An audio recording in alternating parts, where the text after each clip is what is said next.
Hey, gang. Um, TJ just let me know in the chat. I was running a little bit behind myself. Didn't even have a chance to put all my makeup on. I do have the eyeshadow on, but you probably can't see it real good because I've got my hat on. However, anyways, TJ is going to be about 15 minutes late. I don't think he will mind if I go ahead and get started with some of the episodes here in just a second. And then when he gets here, we'll make sure he gets added and gets up to speed. Um, so Blissful says she's putting TJ in timeout. Hey, Unseen. Hey, Gizmo. Thanks for dropping by. Uh, Blissful, you say this song makes you want to wear contacts again?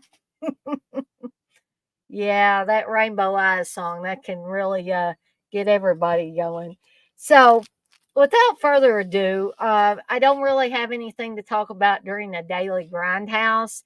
But before I get started with these episodes, I just want to say I do have another Seductive Poison, the Resurgence podcast coming up tomorrow, starting at 8 p.m. Eastern Time.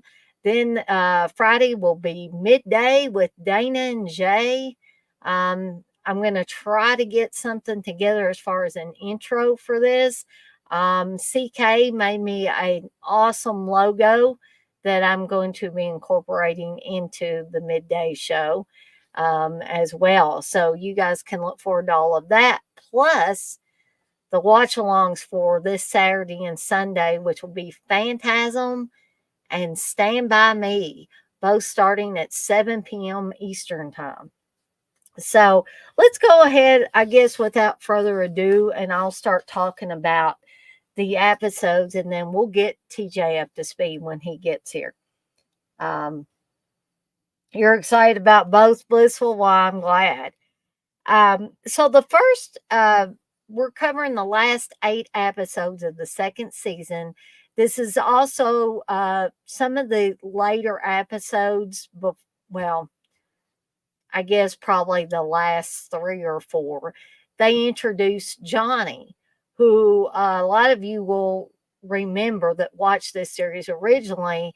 Ryan, John D. LeMay left the show after the second season, and he may have been in one episode of season 3, the first episode, and then after that, Johnny took over. Yeah, I hate to say it, X-Ray, but Johnny did suck. He wasn't even good as like this secondary character. He had a couple of moments, but yeah. Blissful says, hi, X-Ray, you little ray of sunshine. So, X-Ray, you say Johnny was like when X-Files replaces Mulder and Scully with the T-1000 and that Mexican broad. Yeah, I mean, it's when you get used to somebody and you get used to the chemistry that the characters have, when you replace one of them, or even if you keep the same character name and replace it with a different actor or actress, it's just not the same. So the first episode we're going to talk about tonight, or I'm going to start talking about, is The Butcher. This original air date for this one was April 24th, 1989. The cursed antique in this case was a Nazi swastika amulet. And so this is pretty much a Jack episode.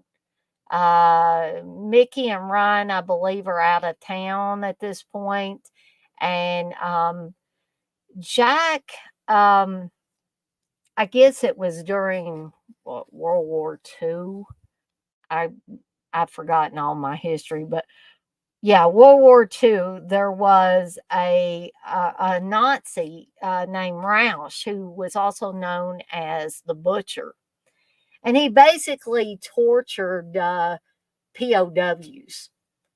And Jack and some of his friends were in the war Um, Evidently, Jack got captured by this Roush and was in the process of being tortured. But between him fighting this guy and his friends kind of busting in, they were able to overtake Roush and the other Nazis. And it was thought that, they killed Roush. Then, these many years later, another Nazi who is now in prison, a military prison in Germany, has gotten a hold of this amulet and been able to bring Roush back from the dead. And once he kills off Jack and all the rest of his friends, then he will get this amulet and obtain mortality, basically. Um, so, like I said, this is a sole Jack episode. No Mickey, no Ryan. And some people might not like this as well because they don't have all three of the main characters. But I thought Jack was up to, the challenge, and pulled this off wonderfully. I thought the supporting cast, the guys that played his friends from back when he was in the military and back when they were in World War II, the older versions of those guys were great. And I believe that the guy from Funeral Home shows up again, and by that I mean the old man who finds the car that belonged to, I believe, a realtor in Funeral Home, and he was the one that said, "I found her." I can't do that wonderful, old man Canadian accent, but that's basically one of the big lines. He wanted to know if got to keep that car because he found it.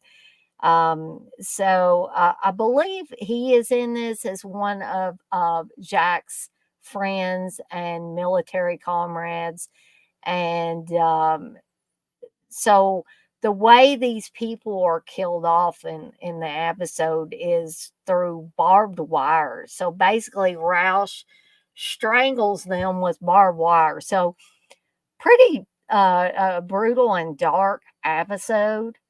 Um, and Roush is also takes on the role of a right wing radio talk show, like a call in type show host, but he goes under the name Carl Steiner. So that's the basic story of it. I'm not saying that, I don't want to go on a long time with these episodes like TJ and I usually do. We usually break them down pretty good. But I'm going to take this opportunity where there's just one of us talking about it. I don't want to bore people. When there's two of us talking about it, it's kind of a little back and forth and talking about different things about the episode. But since I don't have TJ right now, I am just going to go through these as best I can until he gets here. Um,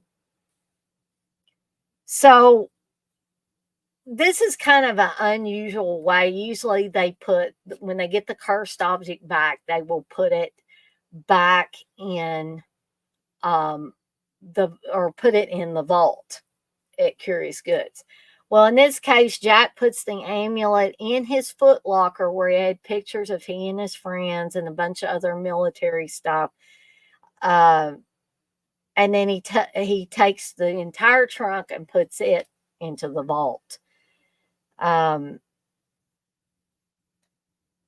and also, Jack, of course, becomes victorious at the end of this episode and is able to kill Roush once and for all, and then get the amulet back. So the next episode is The Secret Agenda of Mesmer's Bauble. Not bottle, but bauble.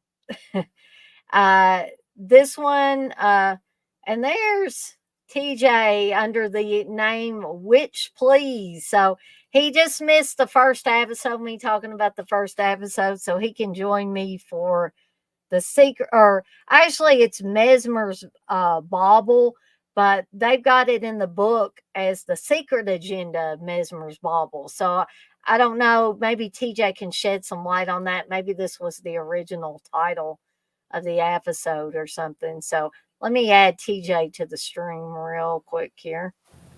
I have. Hey TJ. I don't know why. You don't know why? Okay, it's okay to admit that you don't know why. Sorry, I missed the Nazis. Oh, that's okay. I mean, you just missed that first episode, and I kind of gave the highlights of it. Now we can dig into Mesmer's bauble. Rashid. Everybody else is dead.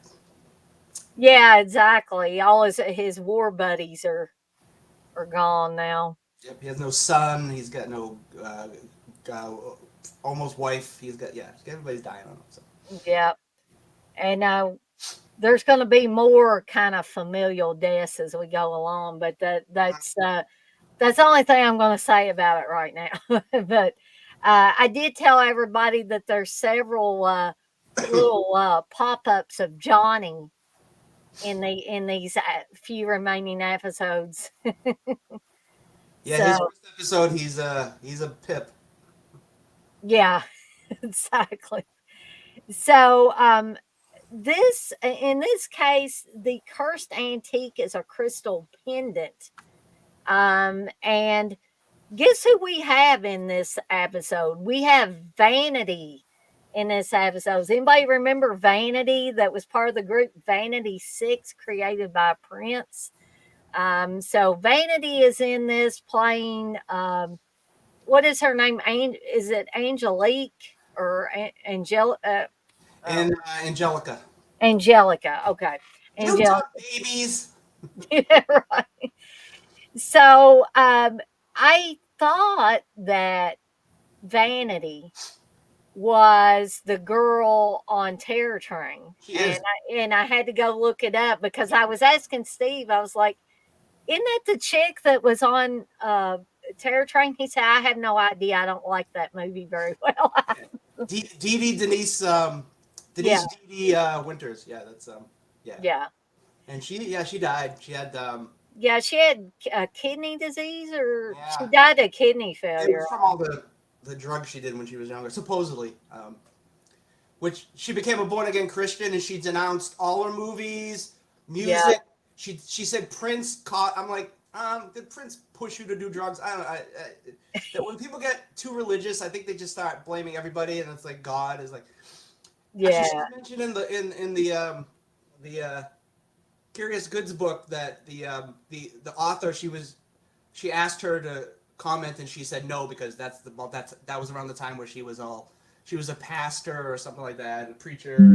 yeah. I thought that was odd too. I was doing some reading on IMDb about her, and when she became the born again Christian, she basically threw out all videotapes and stuff with her doing any kind of performances or acting or interviews or any of that stuff. And I'm like, isn't that going a little bit too far? You know, there's being religious, and then there's going way over the edge. Wow. But You've seen some of those religious people. What happens to them?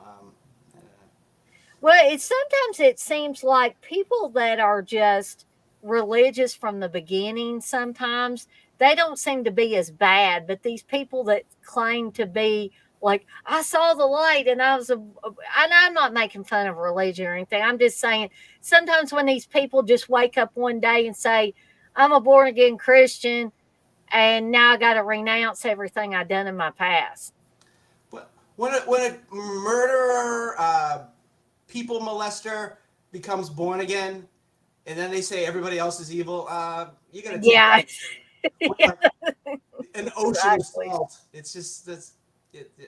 I don't think it works that way. I mean, whatever. I mean, You know what? X-ray brings up a point that I was just thinking about, but maybe I'm just like, I don't know. Maybe I'm just not remembering well, but I just saw Terror Train not very long ago. I rewatched it. But X Ray says Vanity and Lisa Bonet were the top two light skinned black chicks in the 1980s, which brings me to where I was like confused because hi, Blue. Lisa Bonet is really light skinned and she always looked light skinned. But Vanity, she looked darker skinned on Terror Train. And so I was kind of confused. And Steve said, well, maybe she had makeup on. And I was like, well, I guess that's possible, maybe. But I don't see color unless I'm at a stoplight. Badoom. exactly. Hey, Russell. Russell says, hey, Dana and your guest, plus our friends in the chat. This is TJ, by the way, Russell, in case you want to call him by name. Nah, guest is fine. You'd rather him call you guest than. Don't call me Christopher Guest, but you can call me. X-ray says Vanity is black by Canadian standards. She's actually she's German. She was German and something else, and I've forgotten what it was, but I know there's German ancestry in her. But anyway, it doesn't really matter one way or another. She was a very attractive woman, and she was very attractive in this episode of Friday the 13th, the series. Even at the end. Yeah, till something happens, which we're going to talk about here in a little bit. She was always, beautiful. I would say. Um, she was a singer. She didn't have a great voice, but she had a good voice for the kind of music she did. Right. They actually Mullen, who wrote the music for the series, wrote the songs that she sings Oh, in the cool. episode. Uh-huh. I didn't like the one she sings, the main one she sings. I didn't like it. The lyrics aren't like. What was that? The one about kiss me? Kiss me, touch me, whatever that. Yeah. Yeah, I that one. liked it. It was like. Ugh. I don't think she had say in what the lyrics were, but I like, not that I'm a writer, but of music, but But I'm going to go ahead and turn it over to TJ since he's here now to talk about this. Oh, by the way, this was another one directed by Armand Mastrioni as well. So we have this ugly dude who works at a record store. Um, he's obsessed with Vanity's character, who's a singer. He has his room is just like plastered with her photos and posters. Not as bad as the kid in Lost Boys with a sexy Rob Lowe photo on it. That's right. I can't get over that. I'm like, what's he? I mean, there's something up with that. I never got that either. I was like, why do they have that? Yeah, and then when his brother starts falling in love with Star, he's like, "What are you with her for?" I'm like, at your age, shouldn't you be like, not that I'm saying anything bad, but it's just funny because it's like, what's with the sexy? It was Rob Lowe, okay, fine, but he's sexy with the shirt up. I'm like, Yeah, this is not. How do I say this a nice way? It doesn't appear to be a poster or a picture that a heterosexual young male would have. the bath, and he's singing in the bath, and I don't care. He could be gay. That's no problem. But to hint at it and then not go either way, it's just like, Right, yeah. why would? Well, then again, the director was gay, so I mean, who knows? Yeah. Could have been just his little stamp on it and had Yeah, nothing to do with the character. Yeah. So, but anyway, he should have had a poster of Vanity on the wall. Anyway, so this guy's, he's got they didn't go too far with the ugly. Like he has zits all over his face and his nose. He's got like a big nose. Um, which I'm like, he could. I think the zits were fine. I think the nose was that big a deal, but I guess they were like, okay, we're gonna have to make him really like heinous. But I thought they wouldn't get that other dude that keeps showing up in the episodes. The other blonde dude from the one who got his mother beat up with the gambling and stuff like that. I was like, surprising because it looks like that. I was like, At first I thought it was the same guy, but it's not. Anyway, so yeah, so he's obsessed with her. He works at a record store. He so he's going home one night from work, and he comes across a store that was just broken into, and he's sort of looking at it, and some dude. He finds the pendant, and some dude off the street just is like, "Hey, what are you doing? Did you just rob this place?" And I'm like, first of all, I'm like, I love when that happens, and I'm like, I mean, just assuming. First of all, why would the guy be sitting there looking through everything if he robbed it? Wouldn't he have ran off with the? Yeah, exactly. Some people should mind their own business on the street. Maybe they should I walk. don't know if they were wanting to try to bring about the powers of the pendant early on or They needed something. some conflict to show him use the thing right away. I mean, I understand. It's just like, yeah. Anyway, meanwhile, the guy looks like he just came off the docks with the cap on and the hoodie and everything. But anyway, so he finds out that the pendant works. He can get people to do what he wants. Basically, is the pendant. So it's like a wish genie type situation, right? Like, or you can use it. It's he's basically hypnotizing them. So you can also say it's like a hypnotist. He's getting them to do stuff like that. And I think he says drop dead. Yeah. Yeah, and then the guy sort of convulses and falls on the ground. And actually, he It walks takes away. a long time to die, though. Yeah. It's almost like Carrie's mother at the end of Carrie, which I just did a watch along for, and it just I was expecting him to kind of crumple to the ground, and he didn't. It was kind of like he had to think about it for a little bit before he died. Yeah. So the cop's like, hey, what's going on? So I guess the cops didn't think he was part of it, and they just let him go because he's home the next minute. And I forget how he, I guess how he realizes he can make a wish after he gets home. I forget how that. You know how he figures out he can clear his face? How did that? What did he say? I don't. I can't remember exactly what and that's awful because I feel like I just watched that.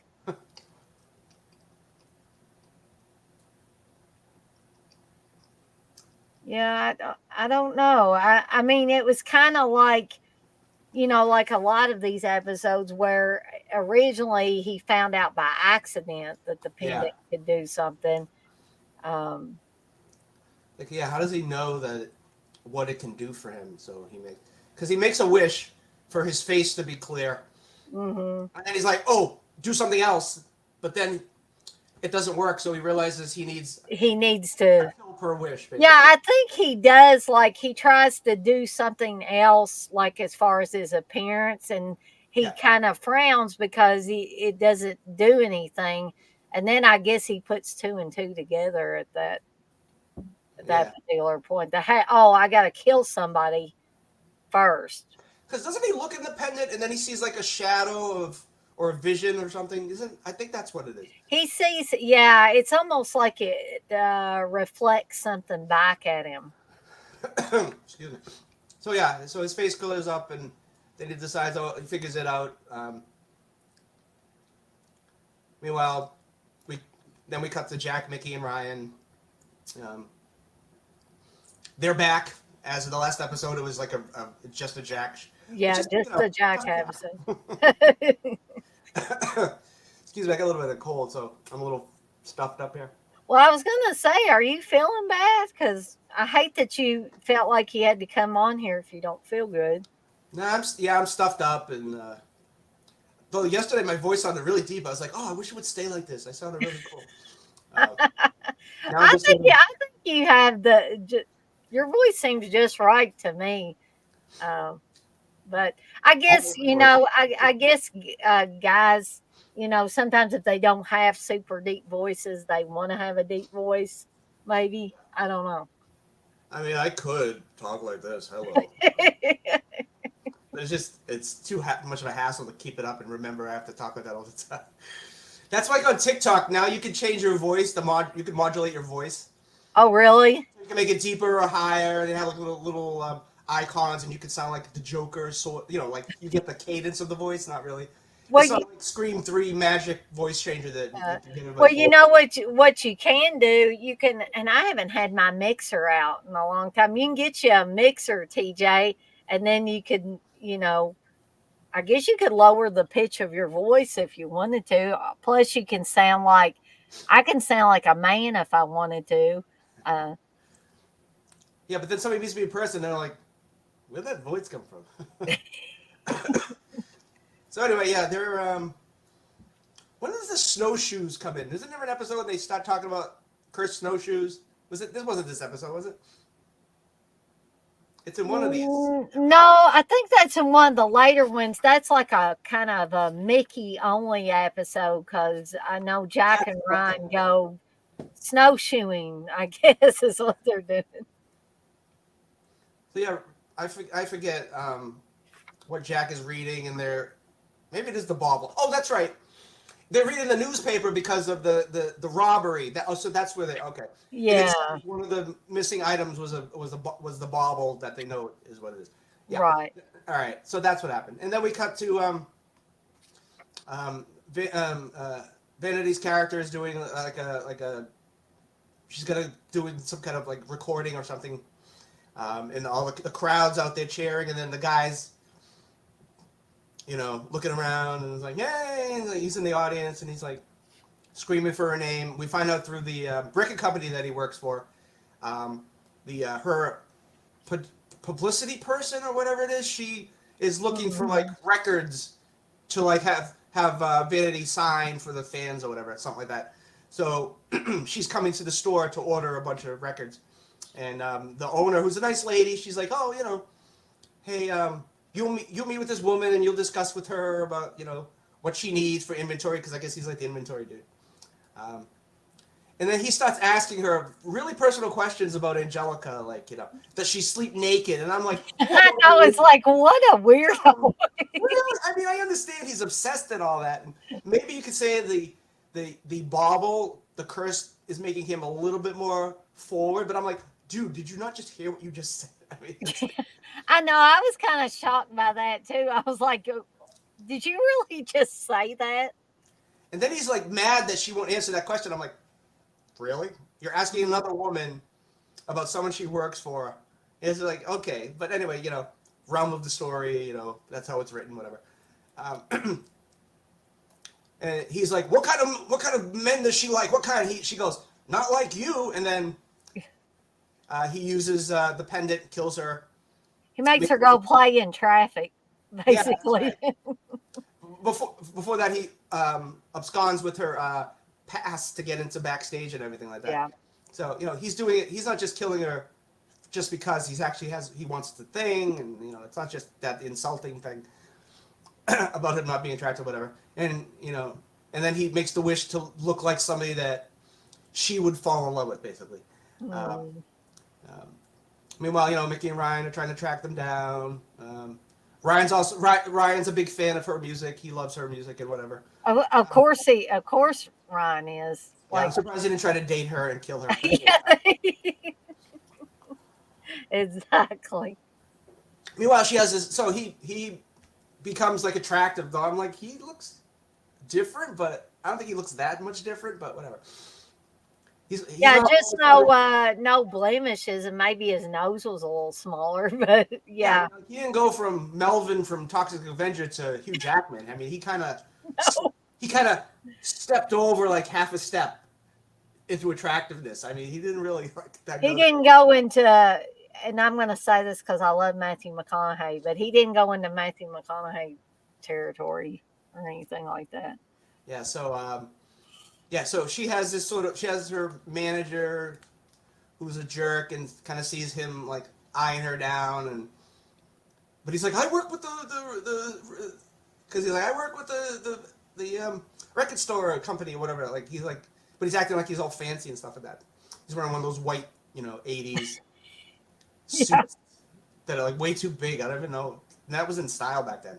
He looks like he ought to be in a and I hate to say it this way because I love Cheap Trick, but he looks like he ought to be in a Cheap Trick video or something with Robin Zander or something. He's got like a big Doctor Who jacket, long, trench coat type of thing going on here. Anyway, yeah. So um, manager's kind of skeezy, but Yeah, um, I think the manager's wanting to sleep with her, so I just got that kind of well, feeling. they're like a couple, I think. Are they? I didn't know if She goes they. to her. She's like, don't talk to other guys. Basically, is what. So that's what I mean. I don't know. I don't have exact dialogue that I could quote, but I thought like Mm, they were basically. She was a boyfriend manager type of thing. Um, uh, so anyway, then she's performing a little bit on stage, and uh, Ryan meets up with who's the dude he meets up with? mm, He works for. Does he work for Angelica? I can't remember. trying to remember now. Because Mickey and Ryan both meet up with the what the hell is that guy? Like he's out in front of a store or something. Oh, is he? Is he not like a? I don't want to call him a roadie, but the guy that goes back and gets Angelica when it's time for her to go on. It's like it's time to go on, babe. Or are you talking about that guy? Yeah, I can't remember what. Anyway, yeah, I can't. I don't remember what the hell he does. Because they're asking him questions pertaining to the. I think he knows. Maybe he knows the dude, the killer dude. Maybe he knows him. Maybe that's what it was. Anyway, Mickey and Ryan are just trying to find out where the. Yeah, they're trying to find out where the guy is from the record store. Because they end up going to the record store and talk to the owner, Uh huh. and they talk a little bit about him. How he quit. Did he quit his job? Or did he? Yeah, he quit his job Yeah, he quit. to become her manager. Because now he's her manager. Because he ends up killing the manager, sort of taking his place. Um, It was kind of that's gruesome how, how he's yeah, behaving. he basically makes him, I guess it got down to maybe slitting his own throat with the razor, Yeah, although that's we right. didn't see it. Yeah.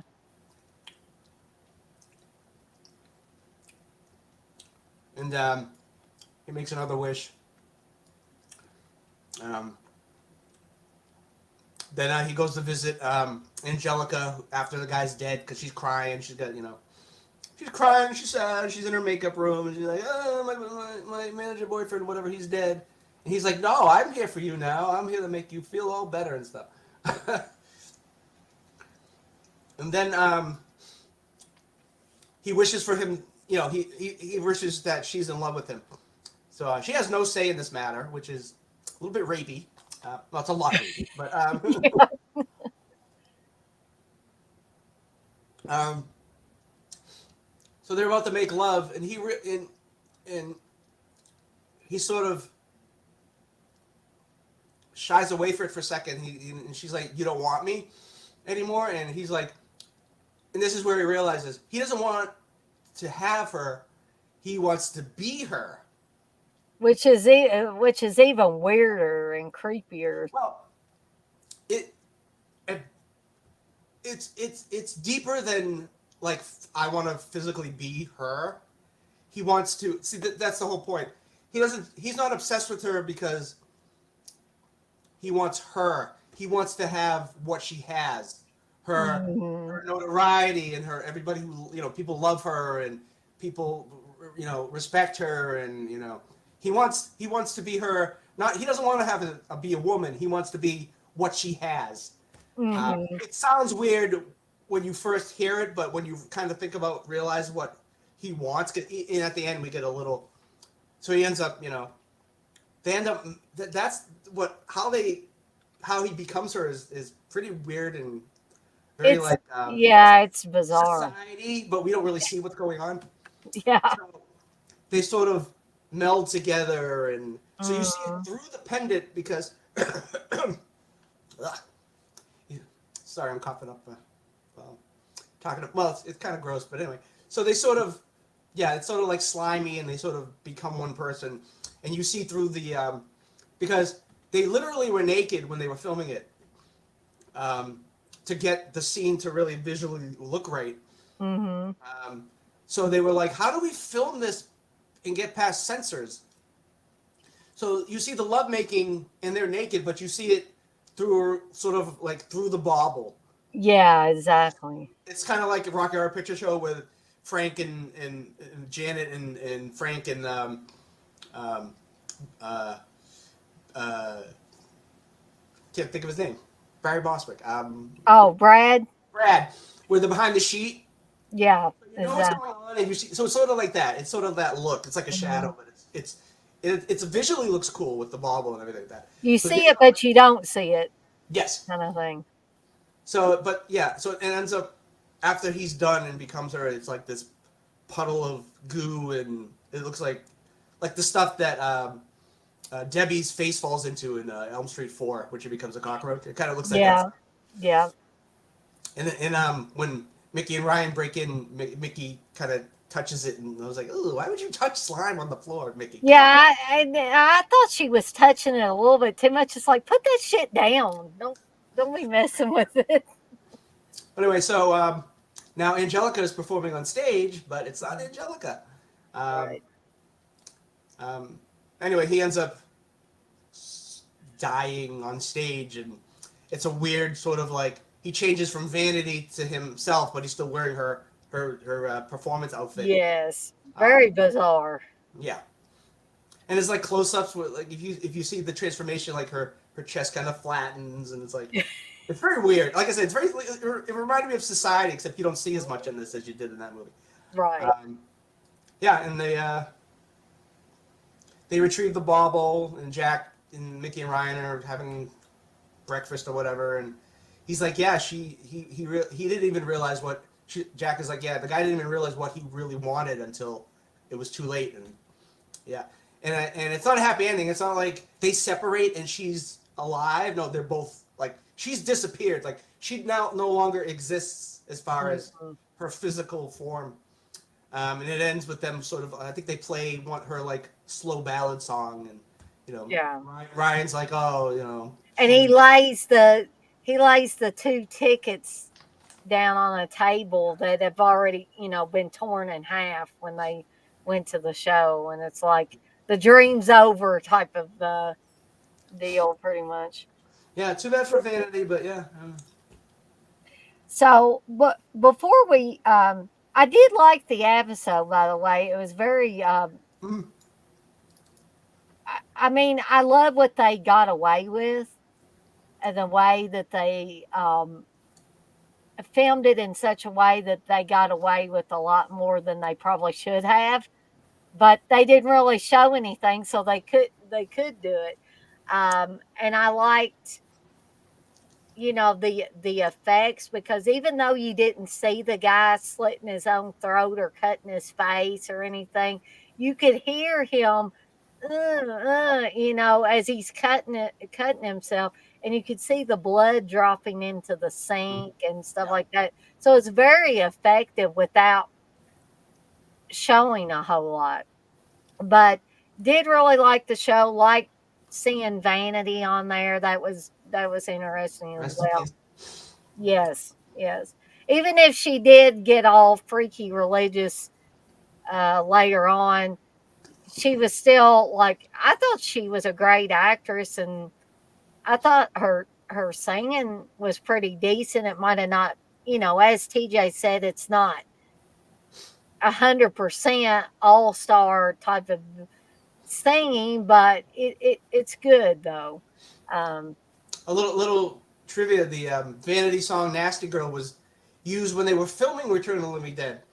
When when Linnea Quigley's trash strips on the tombstone. That song. Oh, yes, You look for exactly. the work print on like I think it's on YouTube, and they for that scene you can actually hear the song being played. So that's what she's dancing to, and they later put in that "Tonight We'll Make Love Till We Die" song, which I like Yeah. a lot better. Oh, did you? Are you a fan of Return of the Living Dead Part Two? I mean, I like it. I don't hate it, but if I had to say which was my favorite, the original, the first one, uh, is still my favorite. The second one has some fun parts in it, but Except for Suzanne Snyder's character was like she was an idiot. I I will get will into that agree movie. with that. Maybe if we do a watch along for the movie, I'll get into how much of an idiot I think she is. But Uh-huh. she's not an idiot until a part of the movie where I'm like, this makes no sense. But It's like what? Yeah, what in the world is she doing? but the TerraVision Records is gonna release the. I think it's TerraVision Records. I think that's what it's called. They're gonna release the score to that movie, which has never been released before. Oh, cool. Which I like. Which I like. There's a song with the dead come back to life, which I really like. Which the original when they originally put out the DVD, they didn't have that. There was some rights issue with the music, so they didn't have that actual song, which made no sense. And the song they used just wasn't working. Didn't work. Yeah, so they finally, I think when they released the Blu-ray, they put the right music in. But anyway, I'm gonna read through because people were putting. I was glancing at the chat as you were going over the episode, TJ, and people were putting some interesting things in here. I'm just gonna go through these real quick. X-Ray says Steve owns the entire Vandy library. His favorite Vandy flick is Tanya's Island. He loves that gorilla love sequence. I haven't seen that. If he loves it, well, I don't know if he has actually even talked to me about Tanya's Island or not. I'll have to ask him about that. Does he like Never Too Young to Die? Does he like that one? I've never heard him talk about that, but I'm kind of intrigued to see. I don't think I've seen that, but they said it was a weird Gene Simmons is in movie. it. He plays a weird villain who's I don't want to say the wrong thing, but back when that movie came out, he was a part man, part woman. Oh, okay. So when the movie came out in the 80s, Yeah, we're talking about the past here. People don't get bent out of shape or anything. yeah. Anyway, yeah, it's a weird ass movie. There's some S&M. You know what it sounds like? It sounds like those old Lurleen McDaniel books that for the young adults where somebody was always dying in them. And it's got Uncle Jesse from Full House in it. Oh, John Stamos is He's on like it. this. Him and Vanity are like this 2 stars in the movie. Oh, I'm gonna have to check it out. and Gene Simmons. Wes wants to know how the fuck are you all still on season 2? Oh, we did the whole season in one shot. Everybody would be saying, "Oh, it took 7 hours to do one season." Yeah, and me and TJ the next day we would just be like, I'd be trying to work and be falling asleep at the wheel. Remember we tried to do 12 episodes? That was too many.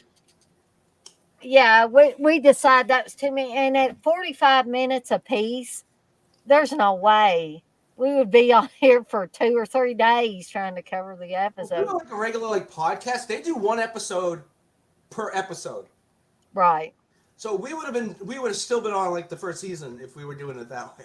Yep. Sorry. So calm down, Wes. I didn't mean that. Okay.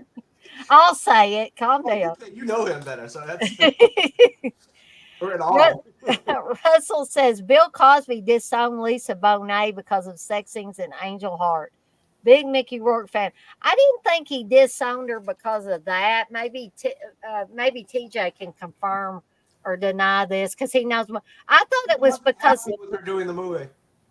He wasn't happy with her doing the movie. I thought it was for some reason. I thought when did she get with Lenny Kravitz? I don't know. Mid 90s, something like that. Okay. Now. So for some reason, I thought it was something to do with her relationships, her personal relationships, and not any scenes that she did in the movie. But first of all, he didn't like that she got pregnant. because Yeah, Denise. I knew he didn't like that. Yeah. But like when we find out what happens with him, like everything he said, you should erase and never ignore that he said. I mean, even if he said anything like that. He fired one kid from the show because he wouldn't get a haircut. Like Yeah, wasn't that the guy that played Cockroach? cockroach, Like, yeah. yeah. And you've seen Eddie Murphy's old stand-ups where he's like, yeah, Bill Cosby said called and said, I don't like you swearing. Like, really? Why don't you shut up? Blissful says, I always think of 80s Rob Lowe and his hair as separate. You can see my hair in the 80s. Uh, Blissful also says, TJ, I like your voice and get to feeling better. I'll try. Russell says, Rob is good in the Canadian hockey film. Is that Youngblood or? Yeah. Okay. With Patrick Swayze and Keanu Reeves, when he got locked out of the dressing room only in his jock strap showing his bare butt, I the don't girls remember went that wild. part. I bet girls did go wild over that. I haven't seen that I wonder movie. if Garrett's seen that movie. It seems like it's something he would have seen. Yeah. No, I mean, Somebody, 'cause it's from the 80s. no, And it's, no, I know what you people mean, that but he would love it. somebody should ask Garrett, have you seen that film Youngblood? Hey, Uncle Bill, I hope you're still in here at this point. Russell says he saw a Cheap Trick concert years ago in Toronto. The guitarist looked like Hunt's Hall character in the Bowery Boys, the way he wore his brim on his hat. Well, Uncle Bill also says, y'all don't go 4 hours and you ain't worth a broke dick.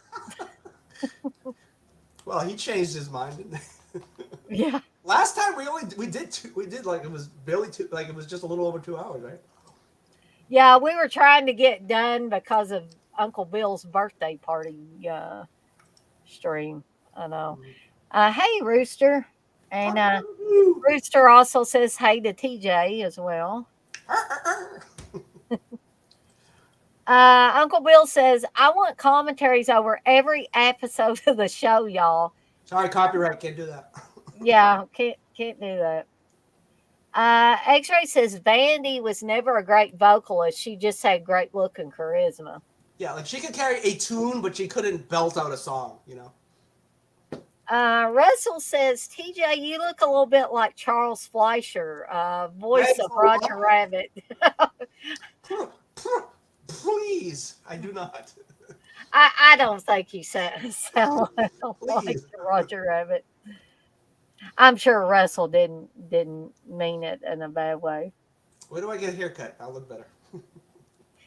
Blissful says when she sings, she gets requests to stop singing. Oh, Blissful, I bet you do not.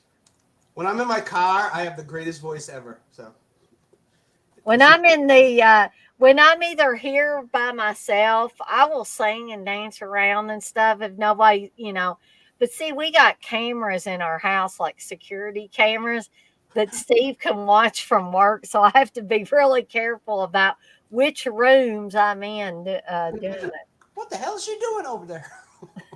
it.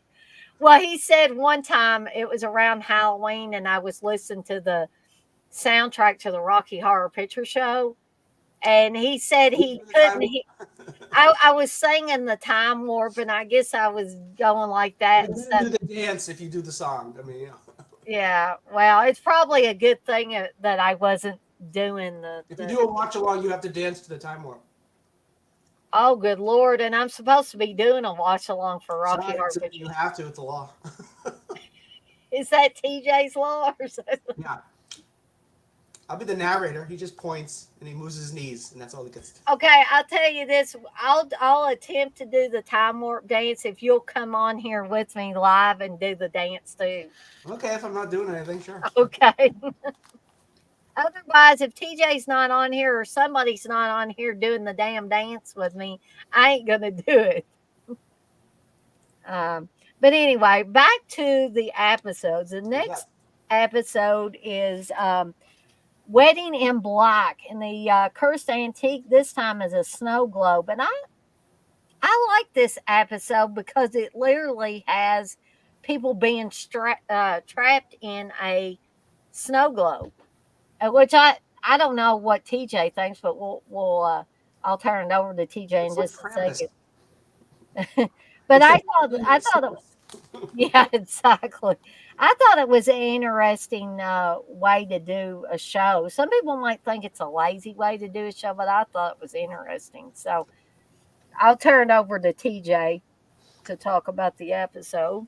So we're first introduced to three separate people who are criminal murderer type people, and they all one of them is executed in like Mexico or some weird. I don't know where he is. Um, he's sort of dressed like Indiana Jones on vacation type of. Actually, if you've ever seen the Chicago 17, the Chicago music video, "Along Comes a Woman," that he looks like Peter Cetera. You remember that? Yeah. No, we can. That's not horror movie related, but yeah, he looks like he's on Safari or something like that. Then we have a woman who she's a nurse who's like was arrested for killing a bunch of people in where she works. She's in a hotel. I guess she's out on bail because she's watching the report about her on the news.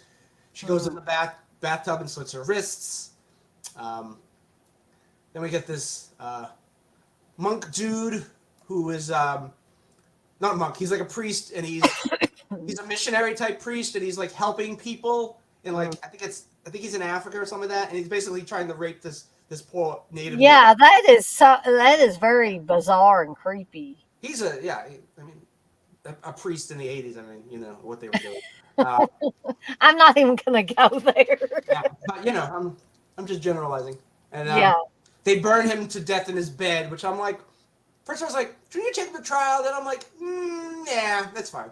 They can burn him in the bed. That's fine.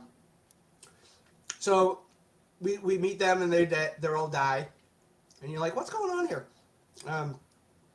Mickey gets a package. It's in a box, and it's a snow globe, and they don't really know what it is. And they think it may be from somebody who was trying to drop off a cursed item, and they're like, we don't remember a snow globe. Well, there's a reason for that. Mm-hmm. I mean, I'll get to it eventually, but I'm just going to tell you now. The snow globe isn't one of the cursed items that they sold off, but it comes into play later. So, meanwhile, old boyfriend of Mickey's shows up, and it's the guy who, the safari dude, who he ends up, I forgot, he killed a woman in his, like I don't know if she was a hooker, but he brought a woman up to his hotel room and killed her. I thought maybe she was a hooker. But I could be wrong.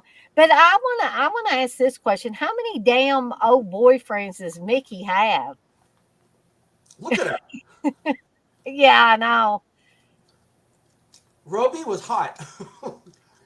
Yeah, I ain't gonna deny that. I Two mean, hottest people on the show ever. I mean, she's got. I love the red. I love redheads too. So. but how could she have been? She was pretty young then. How could she have been alive long enough to have that many old boyfriends? I don't know, man. Some people just date a lot. When I knew this girl in like grade school, and I didn't see her until I didn't see her again like after like junior high. I didn't see her again until senior year of high school, and she was on her third kid. Holy crap! Now you do the math of how much time went by since the end of junior high, and yeah, like, and I was like, why? And she was pregnant in class. I was like, hi, how you doing? Like, oh shit, you're gonna have insurance. So, I mean, I'm not saying that about Mickey, but she dated a lot of boyfriends. I'm sure if you were dating her, you'd be jealous of like any guy that even looked at her weird, and I'm sure, like, I'm adding to the character, but like, you'd probably be like, I'm not dating you. You're too jealous of people. Anyway, so yeah, Mickey has a lot of boyfriends. So he seems like a nice guy. You know, we know he's a murderer, but oh, and I forgot when he's dying. when he's being put to death, basically. And when he's being put to death, he starts saying, um, "You said it wasn't going to be this way. You were I did everything you wanted me to do." So they're basically Yeah. talking to the devil. You can figure that out pretty easy, I think. Right? Hmm. I'm not jumping the gun too much on that reveal. Um, but anyways, but how does that move in with this? Anyway, so yeah, he's like, "Oh, Mickey, let's." And Mickey, this is what bothers me. That we're talking about Ryan, how quickly he falls for people. Uh, Mickey falls in love with this guy really fast, and I get he's sort of like a demon, maybe sort of. So there's like some kind of yeah, spell. but I don't think there was at first though, and she's just like, oh, like some Well, she high is, yeah. school girl. Like she's falling a little bit too easy for like. But then I guess he was like a really big love because he says that he was dating her before her ex fiance. So I think they really like had a really important relationship maybe, and maybe that's why she sort of falls. So maybe she didn't really fall out of But love. don't they talk about another guy that wasn't her fiance that like? I thought who they were talking about. Oh, Maybe maybe they were. I don't know. You people watch the episode, you figure it out for yourself. Or you can make up your own Yeah, you make up your own interpretation. mind from what we're saying. So, oh, and Mickey had commented on the snow globe, and she's like, "Oh, this little place I used to go to when I was a kid, the Magic Castle or something, some name like that." Um, and he's like, "I'm going to take you there." They end up going to the Magic Castle. Interesting, huh? That he's Hmm. taking her to the castle that she saw in this weird snow globe. So, yeah, they end up renting a room and getting it on. Um, and she sort of um, yeah, so yeah, that happens. Then Jack gets a visit from an old friend of his, the Hmm. priest from the beginning of the episode, and he's very like, nice guy, but he's Yeah. unassuming, and you wouldn't think there's anything about him that was off. I mean, he's a priest. I mean, how can you not trust a priest? So, but Ryan is a little bit more skeptical. He's like, isn't it weird that this is the second person who came out of our past from nowhere? And Jack's like, he's a great guy. How can you even think that he's That is exactly how he. So even then, I guess, like I said, maybe it's more like because, like I said, they're sort of demons. We're figuring. I mean, pretty obvious Mhm. what's happening here. Um, and he takes him out on an excursion. He takes Jack out on a date. And Yeah. because I think they were friends too. So this is another friend of Jack's. Like they just thrown a lot of friends at him this season just to kill them off or whatever. It's weird. Well, guess what? Who else gets a visit while they're all alone in the shop? Ryan gets a visit from an old girlfriend who But you he know doesn't what? have anything to do with, by the way. Yeah, yeah, that was the thing that I thought was odd at first, but then something's going to come into Finally, play. he doesn't want somebody. Finally, he's got some sense, but there's a reason why, and we'll get to Yeah. that, but I didn't want to give it away too soon. And of course, the ex-girlfriend is the nurse who slit her wrist at the beginning of the episode. Duh, we figured that out already. And we find out Jack's trying to contact them. He can't get through on the phone. Um, and she's just like going along with it. And he Mm. finally sort of like first he's like, "Get out of here! I don't want to have anything to do with you. You." We don't at that point we don't know what she did exactly, but he's like, you kind of just disappeared on me, or Yeah. whatever. We do find out that she wanted to become a doctor and she went away to like train or whatever, and then she ended up getting sidetracked and she just became a nurse. And then, but she didn't tell him about all the murders she committed, but she did want to help people. She did a little bit of a Kevorkian thing there. Yeah. People remember Mr. Kevorkian. Anyway, um, so yeah, so she sort of is helping him. Um, um, so we find out basically that Jack and Mickey are trapped in the snow globe in this castle. Uh, Hmm. the priest's excuse was like, um, oh, Jack, this is a monastery from another country that they rebuilt in, America. Or maybe they're admitting that they're in. Have they admitted if they're in America or they're in Canada? Do we even know at this point by season 2? I guess they're I don't think they ever like hit it. say one way or the other. Like Oh, yeah. it's not like they're trying to make out like it's the United States, but Yeah. it's not like they're trying to deny it's Canada either. They're just kind of let. It seems like they're just letting it go and letting people make up their own mind about It's like where it's Jason goes to Jason in Manhattan and Scream 6, where it's in New York. at. Canadian New Exactly. York. AKA Canada. Yeah. Yeah. Anyway. Um, yeah, so they're trapped, but they're like in different universes, kind of. So they can hear each other at certain points and they can see each other, but they can't Mhm. talk really to each other or connect to each other. Um, Ryan sort of figures out what's going on, and we find out we find out the idea of the whole thing is Satan is pissed off at Jack, Ryan, and Mickey for ruining all his good work with the curses. Mhm. So he sends these people who had some kind of relationship with each of them to basically come and take them and well, we don't know exactly what. I mean, we think that he wants to kill them all, but there's a bigger plan that we find out. Um, Right. so Mickey's Ryan's friend, what the hell's her name? Let's see. Get rid of that one. We already talked about that episode.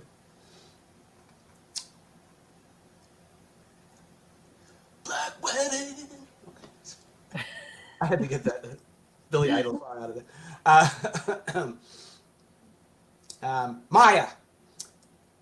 Oh, by the way, we've seen the character Maya 2 other times. She played She looked familiar to me. the girl he fell in love with at the not the commune, Oh, the Quilt of Heather yeah, episodes? she's the girl he Okay. falls in love with in that one. Um, which is weird bringing her back as an ex-girlfriend, but not that character, which I think is Yeah, not that exact character. and another who and what was the other character she played? Sorry, let me just do this real quick, guys.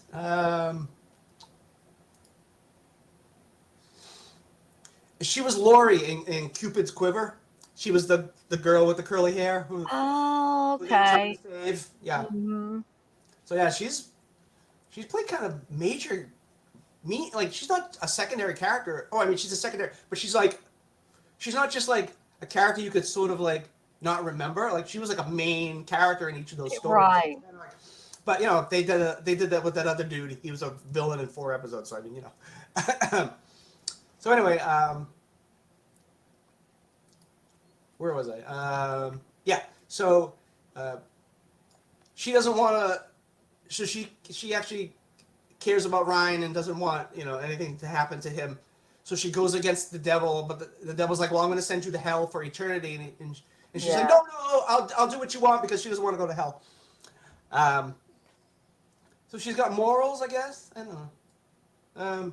Well, more so than the other two Oh people, yeah, it seems. the other two are badass evil dudes. Like there's one scene where Jack can see Mickey and the dude, and he looks like he's a zombie. His face is all blue. She's And seeing it as and a he's just like, ha ha ha ha, yeah, you he's know. laughing maniacally. That's a terrible laugh. Anyway, and then we see what the actual the priest looks like. His face is all burnt because he was burnt to death at the beginning Mhm. of the episode. Jack can see him as he is. Um, so Ryan and Maya end up going to where the snow globe is. They're all sort of in the same place now. And we find out the end game is the devil doesn't just want to hurt them. He doesn't want to kill them. He wants to hurt them really bad. And one of the things to hurt them is to um, trying to get them to give up their lives for Mickey's virtue, not for Mickey's life, for her virtue, because Yeah. Satan wants to Rosemary baby her. Yeah. Yep. He wants to Exactly. impregnate her and have his evil spawn. We don't know what the outcome of the evil spawn is. He just wants to impregnate her with the evil devil baby to ruin her goodness, I guess, you know. And he's each of Jack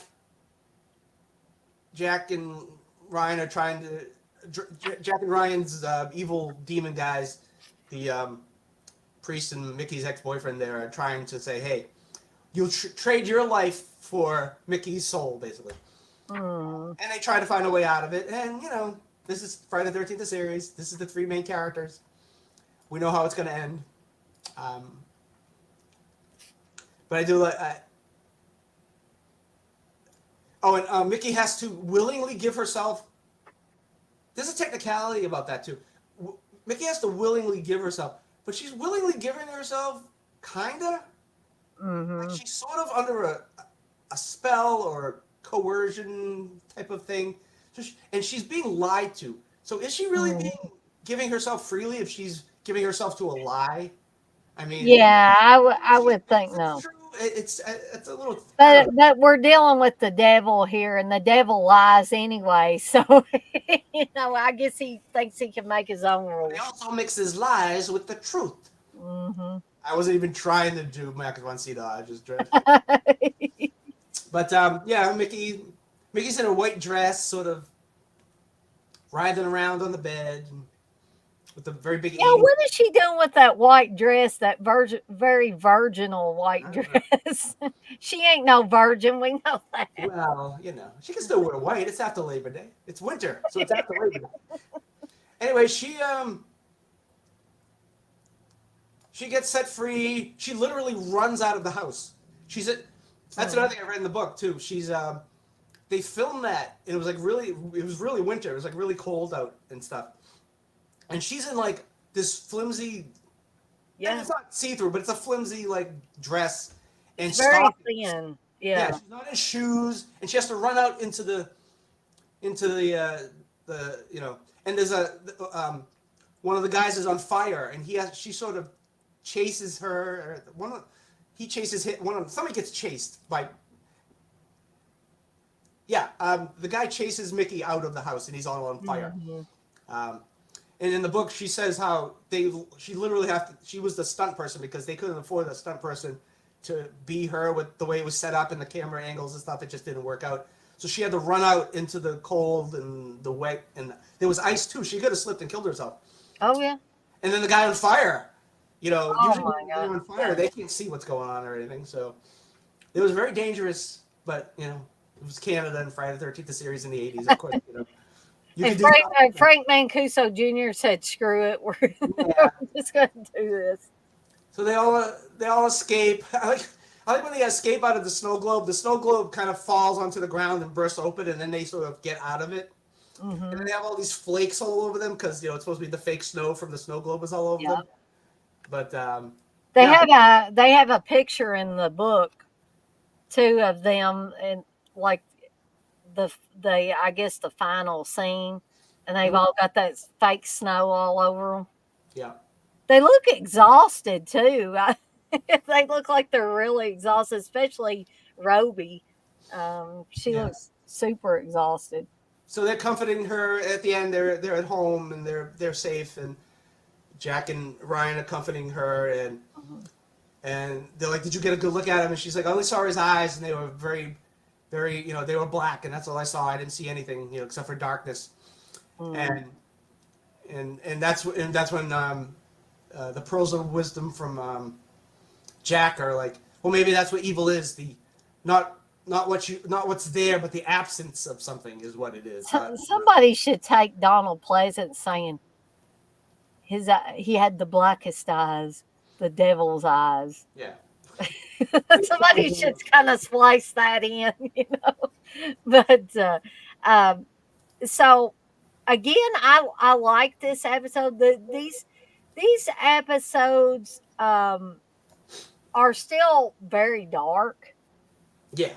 and you know I could tell as these episodes were winding down, and with each succeeding episode, um, I was watching. I don't know if I was subconsciously watching John LeMay more closely or Uh-huh. something because I know this is pretty much his last season. I think he's in one episode in the third season, and He's in the first that yeah. then That's it. it's bye bye John LeMay.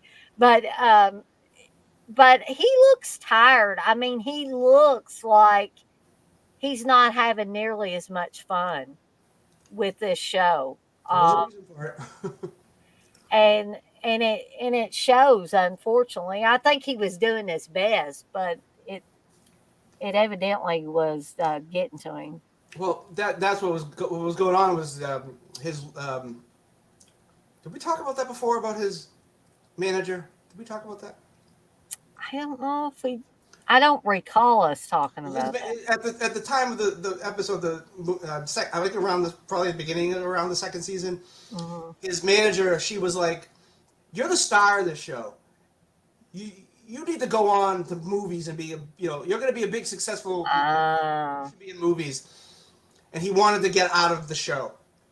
Um, but I think I don't know how many years they were on but they were on the contract, and he got out of it by sort of, I don't know if he got himself fired, but he sort of was showing up late. Now this is according to other people. We haven't heard from him, but he was showing mm, late on set, and Roby makes a comment in the book about how she heard him kind of ripping his trailer apart because it was exactly. Yeah. Hmm. and he was according now he mentions in the book that I didn't see anything else for the rest of the series. Like I wanted something more deep and more depth to a character and do more things and whatever. And I Hmm. wasn't getting that from this show. Um, but earlier in the book, Roby had mentioned how there was a lot of downtime because it would be like 6 hours before you even filmed, and you'd be sitting there in hair and makeup. And I could see he was younger than her too, so I could see Hmm. him sort of. Getting frustrated, I guess. Uh, So I mean, I see from that point, but you're on a show that you're kind of the star, and might as well stay with it until. And I'm sure it only filmed like half the year. It's not like he I couldn't go. kind of I kind of got the feeling, and we'll cover this more when we get to season three. But um, I kind of get the feeling that he may have that John LeMay has some regrets, maybe about how he handled his departure from the show. Yeah, Uh, and he says some things were his fault. He admits that some things were his fault. But again, we'll get into more about that when we get into season three, because that's actually when his departure happened.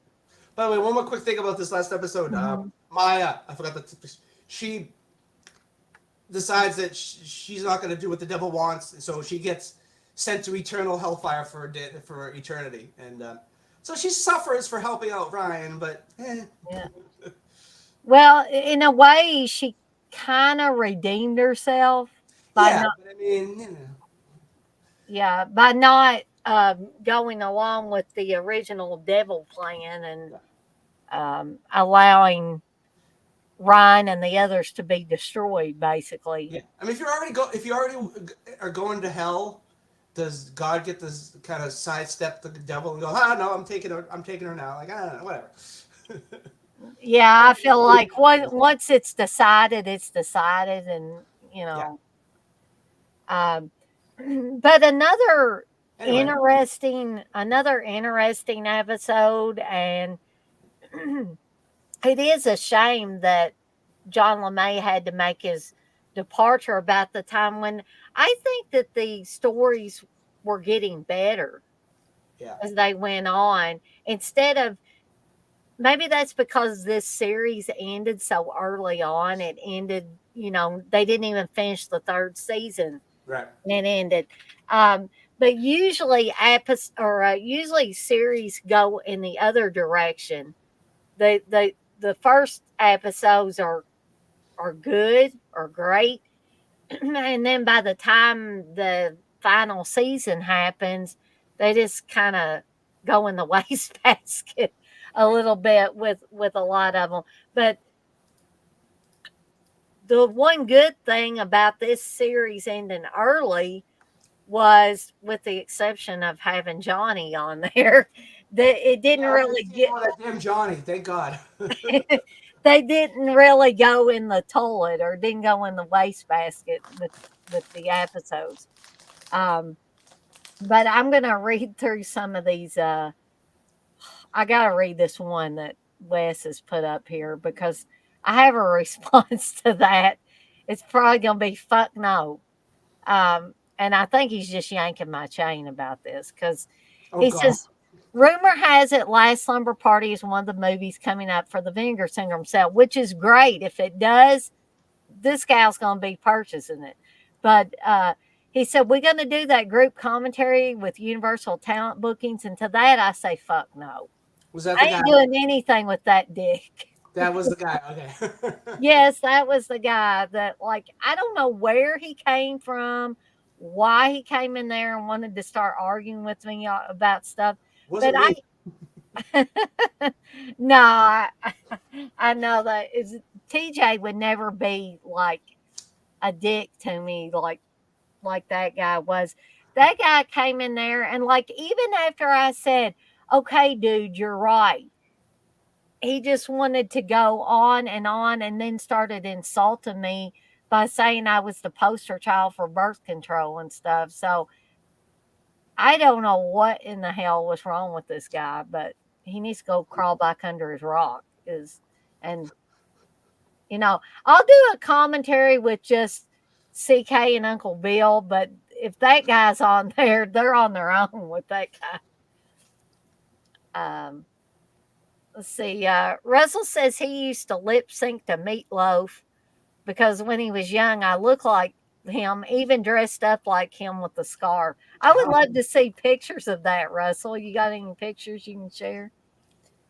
Uh, X Ray says snow globes are always creepy. They are in a way. I'm fascinated by snow globes, but they do have a certain creepiness if you think about it. My mother used to get one for my sister every year for Christmas.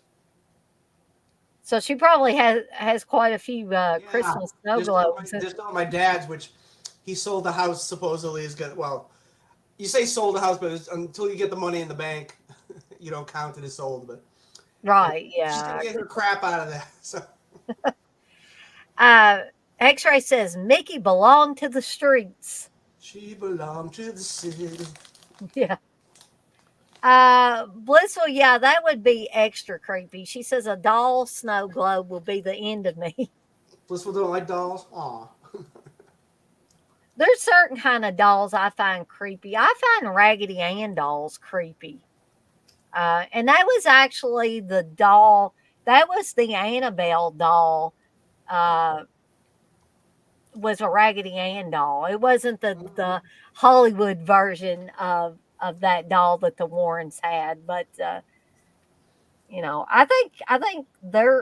think Raggedy Ann dolls are creepy because they just have those solid black eyes. Yeah, that's what I was gonna say. Yeah, yeah. Yeah, oh man. Like Jaws. It's got the dark black eye. Yeah, exactly. Uh, Russell says all the snow globes in the OG Krampus at the end scene.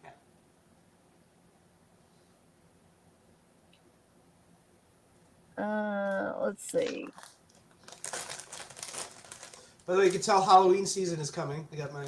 I gotta get I love the mellow cream pumpkins. I'm gonna have to start getting me some pumpkins. Oh damn, TJ. If this was like. I wish you could like push it through the camera and it would come out on the side. Uh, Like the fly, I'm gonna send it through the pod. X-ray says Donald Pleasance would have made a great Jack Marshak. Yeah, if they couldn't get the guy that they had. What's his name again? Is it Chris Wiggins, yeah. Christopher Wiggins. Blissel says, "Oh, I had Raggedy Ann and Andy demon things. Oh, so you had a Raggedy Ann and a Andy. Damn, that's Yeah, double creepy. my sister used to have a Raggedy Ann doll. My grandfather's second wife like made it for her. Yeah, Mhm. I was thought it was creepy, just like walking past the room, and I'm like, They yep, just we're gonna always close look the like door. We're gonna close the door here. We're not gonna look at this. They look like they would just reach out and try to rip your face off or Yeah, that's something. why Annabelle is just like we gotta have a scary looking doll, and it's just an ugly doll. I mean, it's not even. I mean, I don't. I think it's creepy, but it's just like stalker creepy, not Mm. murderer creepy. Like it's just. I think it would have been better to just have the Raggedy Ann Well, doll. they couldn't get the rights to them, so. Yeah, probably, yeah. So anyway, back to the episodes again. The Another next, wedding. We have two weddings in a row. yes, this one is Wedding Bell Blues. And the cursed antique in this case is a pool cue, but which you may think, how can we put pool and weddings together? Well, we're going to tell you how we do this. Uh, Now, I believe this was the episode where Jack and Ryan go snowshoeing, and That's what. Okay, it was this episode. Yeah, you're right. yeah, Mickey has left her own devices, and we get the introduction to Johnny at this point. So get ready for a little bit of silliness We'll do it and for Johnny. Johnny. We'll do it for Johnny. Yeah, and Johnny hitting on Mickey this Yeah, episode. yeah. Terrible So job at doing that too. so I'm going to go ahead and let TJ get started, and I'm going to step away and refresh my drink here, and I'll be right back. So, um, we're at this bar, and we got this pool tournament or something. We got this pool playing thing going on. We got this dude playing pool. Um, his girlfriend works at the bar. She's a waitress. They're supposed to get married. He's been gambling. He's basically using her for whatever money she gets from, I don't know what she's getting from being a waitress, but he's taking her money and sort of taking her for a ride. All her friends are telling her, oh, like she's like they're engaged, and but all her friends, even her sister, is saying, hey, um, he's never gonna marry you. He's just like a bum, and he's a loser. And um, meanwhile, he's doing pretty good, winning pool tournament or pool games. Um, and right at the beginning of the episode, we get one of the other waitresses gets killed by a person. We don't see the person. It's sort of in shadow, and they're killed by a pool cue. It's very like um, if anybody, well, you better have seen Friday the 13th, Halloween 4, where Kathleen Kinmont gets impaled with a shotgun. It's sort of like that with the pool cue. That's how people get killed in this. They get stabbed with a pool cue. Um, so yeah, this waitress gets killed, and then yeah, the guy who was playing pool, all of a sudden he wins his game. So we're like, okay, cursed object is the pool cue. Now, obviously, who do we think is the killer? We think it's the guy because it would make sense. Well, we'll see about that. Meanwhile, yeah, we get Jack and Ryan go off on to find some cursed snowshoes, uh, which I'm guessing they're not like boots. I'm guessing they're if anybody knows snowshoes, they'll like look like tennis rackets Yeah. that you walk through the really deep snow with or whatever. So I think that's kind of what they're going for. They're not going for like a pair of Timberlands or something like that. So Has anybody ever been snowshoeing? Have you been, TJ? no, Ever? I haven't either. I've seen it in movies, but I've never actually done it. So anyway, yeah, they leave. So we get rid of them. They're gone for most of the episode. Um, so then we get the bride to be and her sister. There, she try on the dress and she see how it fits. And like I said, the sister is like, "Hey, the guy what's a loser. He's just using you. He's never gonna marry you." And of course, she's like, "I don't believe that." Blah blah blah. Um, so then we get Mickey, who is looking for starts searching for the cursed pool cue, pool stick cue. Sorry. You can tell I'm a pool player. I don't know what the fuck I'm talking about. Anyway, so she's at the pool. She's going for the pool stick, so she goes to the bar, obviously, where the tournament is going to be. There's a tournament later in the episode, but it's basically about the tournament. Um, so, like I said, Mickey's on her own. She gets help, though, from a friend of Ryan's, who his name is Johnny. I don't know if Johnny's we're ever gonna see him again after this episode, but Johnny's helping her, and like Dana said, he's really going hard on. He's almost like he's stalker type hitting on. Yeah, in this episode he is. He's not like the dude in the episode asking what she looks like naked, but he's getting close, I think. So yeah. So he helps her, trying to help her, but Mickey can handle herself, and she gets a pretty good, a couple of good. I'm as good as a dude, if not better sometimes in this episode, which I like. I like when that happens in this. Me too. Show. Especially to put him down. He thinks Yeah, he's all. she has to continually kind of fight off Johnny through the majority of this episode. He's hitting on her. Yeah. He's yeah. So yeah, it's a lot of back and forth with the people. I won't say I was bored with it, but there's a lot of back and forth. Like we got him hit, like we got the dude hitting on Mickey. We got the thing between everybody telling the girl that the boyfriend's no good, and then we got the pool tournament.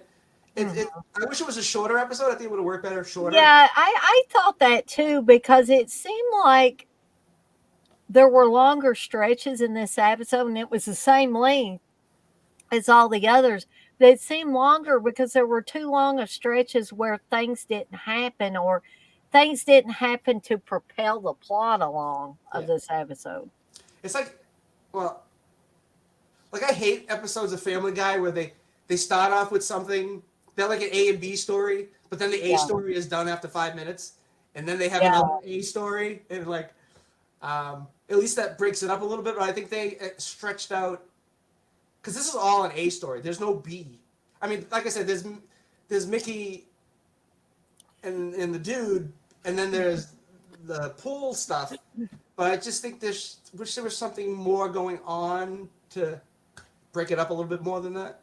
Well, I hate to say this, but they should have not had Johnny in the episode at all. Just had Mickey, making this investigation or whatever on her own.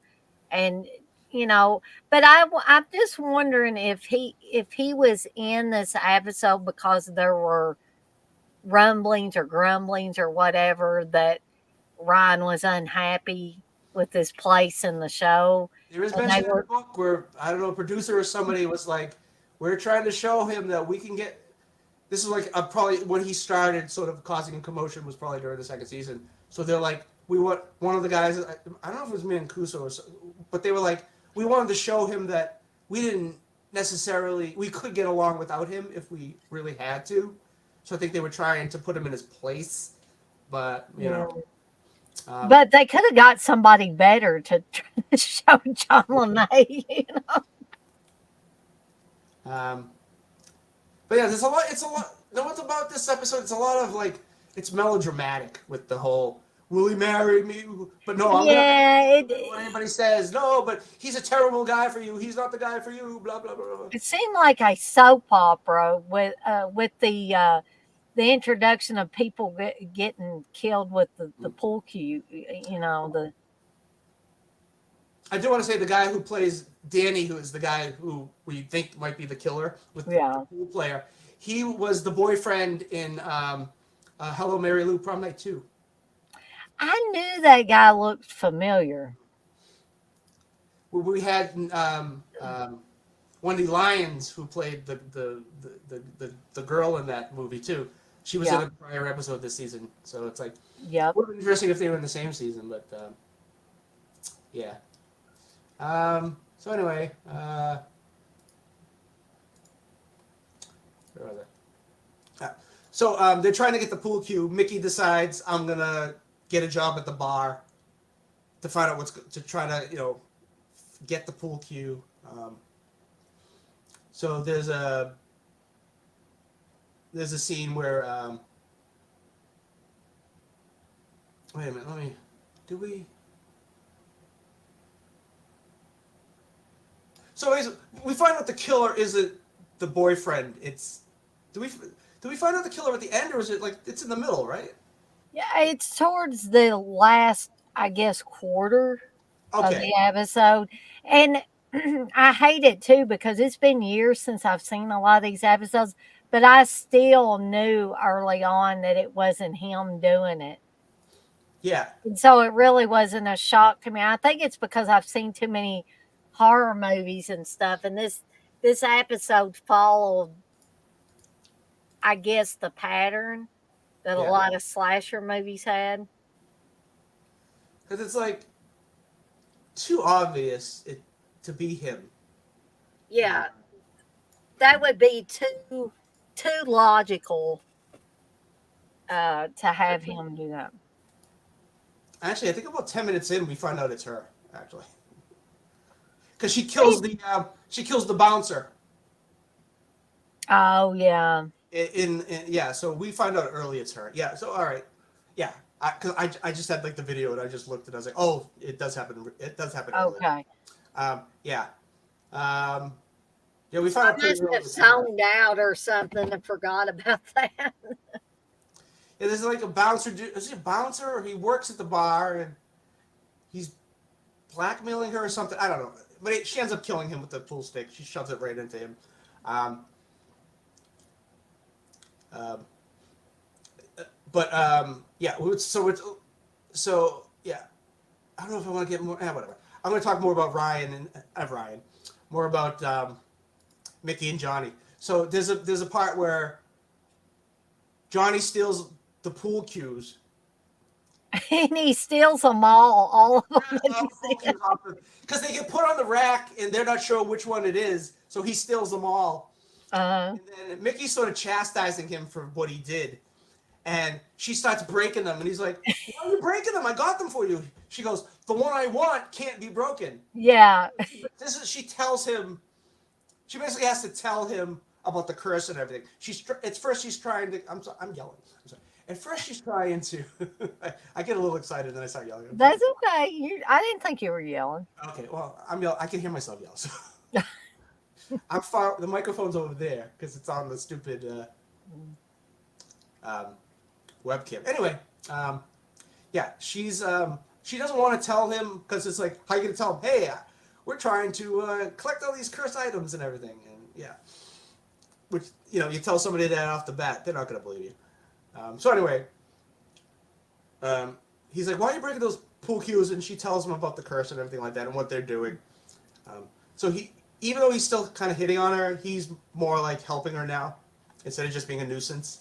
Though he kind Yeah. of gets himself into a little bit of a scrape here and there, but so yeah, so she kills a few people. I don't know. I just think there was, I don't know, maybe more set up to the mystery. I think Mm, maybe make you believe it's the guy more at the beginning, and then you could be some some like some suspense build up when you think it's him. yeah, Do exactly. that. But there's a good suspenseful scene. So after Mickey has started working there, um, Johnny. So they're closing up at the night. So it's Mickey and the girlfriend. What the hell's her name? Christy's the sister. Jennifer. Yeah, Jennifer. Jennifer Carpenter. I wonder if that was a relation. She's supposed to be John. That's what I was wondering too. That did they just throw that in to There's nobody give it else with more? the last name really that's mentioned. So like, anyway, um, so she's not Dexter's ex-wife. Not that Jennifer Carpenter. You're right. um, oh, by the way, she played. She was in Puppet Master 2. She was the. She's supposed to be the wife of. No, was it? Wait a minute. Was she the wife? I can't remember who she was. I can't remember who she was. Yeah, but She was like the one of the lead characters in that movie. Anyway, um, she didn't do that many things. Yeah, she was in Puppet Master too. Anyway, so like I said, there's a suspenseful scene with Jennifer and Mickey are closing up for the night, um, and then Johnny comes to the door, kind of yelling and earlier Johnny was thrown out of the bar, so you know. Jennifer's like, "Why is this guy back here?" And and Mickey's like, "Oh, he's been hitting on me," you know, trying to get him out of there and trying to not incriminate herself. Mickey's like, "Oh, this guy's been hitting on me, and I'm trying to get rid of him. He won't leave me alone." So as Mickey's back is turned, Jennifer takes out the pool stick and is about to kill Mickey, but Mhm. no, she doesn't do it because Mickey turns around too fast. So I like that scene. I like that little bit of suspense. I wish they had a little bit more longer with the suspense, but Right. I think that's a good like middle of the episode kind of scene where you know even like I said, even though we know Mickey's not going to die, it's nice little suspense setup. Um, so yeah, basically they discover what's going on, that it's Jennifer and not the boyfriend, and uh, um, the Jennifer um, reveals to Danny that you're winning because of me. I've been doing all of this for you. You've been, you know, he's and also he's not just taking her for her money. He's cheating on her, and one of the people who he's cheating on her with is her sister Christy, and Yeah, that oh, Jennifer uh, kind of disowns her sister in a special way by impaling her with the pool stick. I Um, was like when I saw that her sister was fooling around with yeah, Danny, I was like, "You bitch! You are the biggest bitch she's like, ever." he wasn't gonna marry you anyways. Like, really, bitch? So you want to screw around with him? I mean, how could you do that to your own flesh and blood? Yeah, and that's when she kills her sister and then tells Danny, "Hey, this is how you win." Um, and she's basically forcing him to keep playing pool to Mhm. marry her. And she's like, "As soon as you win the tournament, we're gonna get married." She's in the wedding dress while he's playing. She's in the other. I'm guessing it's. That's what I'm like. Wait a minute. Is it in the same building as the pool hall, or is it next to the pool hall? I I can't. thought maybe it was next to it, because it's like he leaves the pool hall and goes where she's at in the Yeah. wedding dress and everything's decorated and I mean, I um guess it's a part of the city where all the stuff happens. So maybe there's a restaurant next door that they rented out the hall or whatever kind of situation. So anyway, she's waiting in the dress with the cake, waiting for him to win the tournament. looking like a psychopath, Yeah, or acting like a psychopath. it's like Stepfather 2, except the opposite, where Yes. she's the crazy person, or like the. No one reminds me of, even though spoiler, Jennifer doesn't die. Um, but I was kind of thinking of Flowers in the Attic, the end of that one, where the mother is about to Uh, marry, the guy, and she thinks her children are now dead, and then they yeah. come to confront her, and she Yep. falls over the balcony, kind of thing. I thought, that's another weird ass movie. Flowers in the Attic. Yes, I mean any of that VC Andrews stuff, and even the stuff that came after VC Andrews was already dead, and somebody else was writing the stories. They were still twisted, twisted families in all those books, By the way, basically. the remake of Flowers in the Attic was terrible. Yeah, my mom said it was They had terrible. Ellen Burstyn, and she was not good, and I'm like, she's a good actress. What the hell happened? Maybe it's Yeah, just like the dialogue she had was very campy and weird. Um, yeah, it seems like it's the same story, but it's a totally different movie. It's like I don't know. I think what's her face in the original was better than her character was written better than the Mm. Nurse Ratched.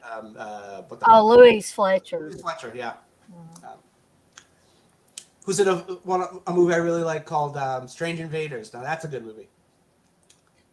It's got Paul Lamont from Puppet Master and Yeah. Diana Scaward from Mommy Dearest and Psycho 3. Hmm. Um, which that poor actress, she's in Mommy Dearest, and she's playing a lot. She's older than the character she's playing. She's like playing young Christina. I mean, like Yeah. teenage and then 20-year-old Christina, and it's just that whole movie is that's a funny movie but it's not supposed to be. Diana Scarwood was also in one of those drug scare films from I think the 80s, Desperate Lives. She was Mm-hmm. also in that too. And I think Helen Hunt was in that one too. I think she jumps out a window. I love that. That's hilarious. That movie. She takes PCP or something like that and just goes crazy and jumps out the window. It's like She's it's and not then supposed to be the funny, what but it's so hilarious. Yeah, I yeah. think that's the same one where they do acid or something, the girl and the Yeah, boy in the yeah. car, and she's just like, "Wee!" And okay. Anyway, so yeah, he's playing pool. Um, yeah, and then he decides he doesn't want to be part of any of this, and she's like, she comes, she leaves her wedding, she picks up the knife, and she confronts him at the pool hall, and she stabs him to death. And it's pretty vicious stabbing. I mean, she's going for it. Yeah, she's going to town on him. And then one of the guys pulls her off, and she's all her face and all her dress is all bloody from the I mean, that's probably the coolest part in the entire yeah. episode, I think. The ending and the scene in the pool hall with Mickey and the little bit of suspense there. I think those are the two best parts of this episode. Hmm. Yeah, and it ends. Mickey, Jack, and Ryan come back from their excursion. Hmm. Um,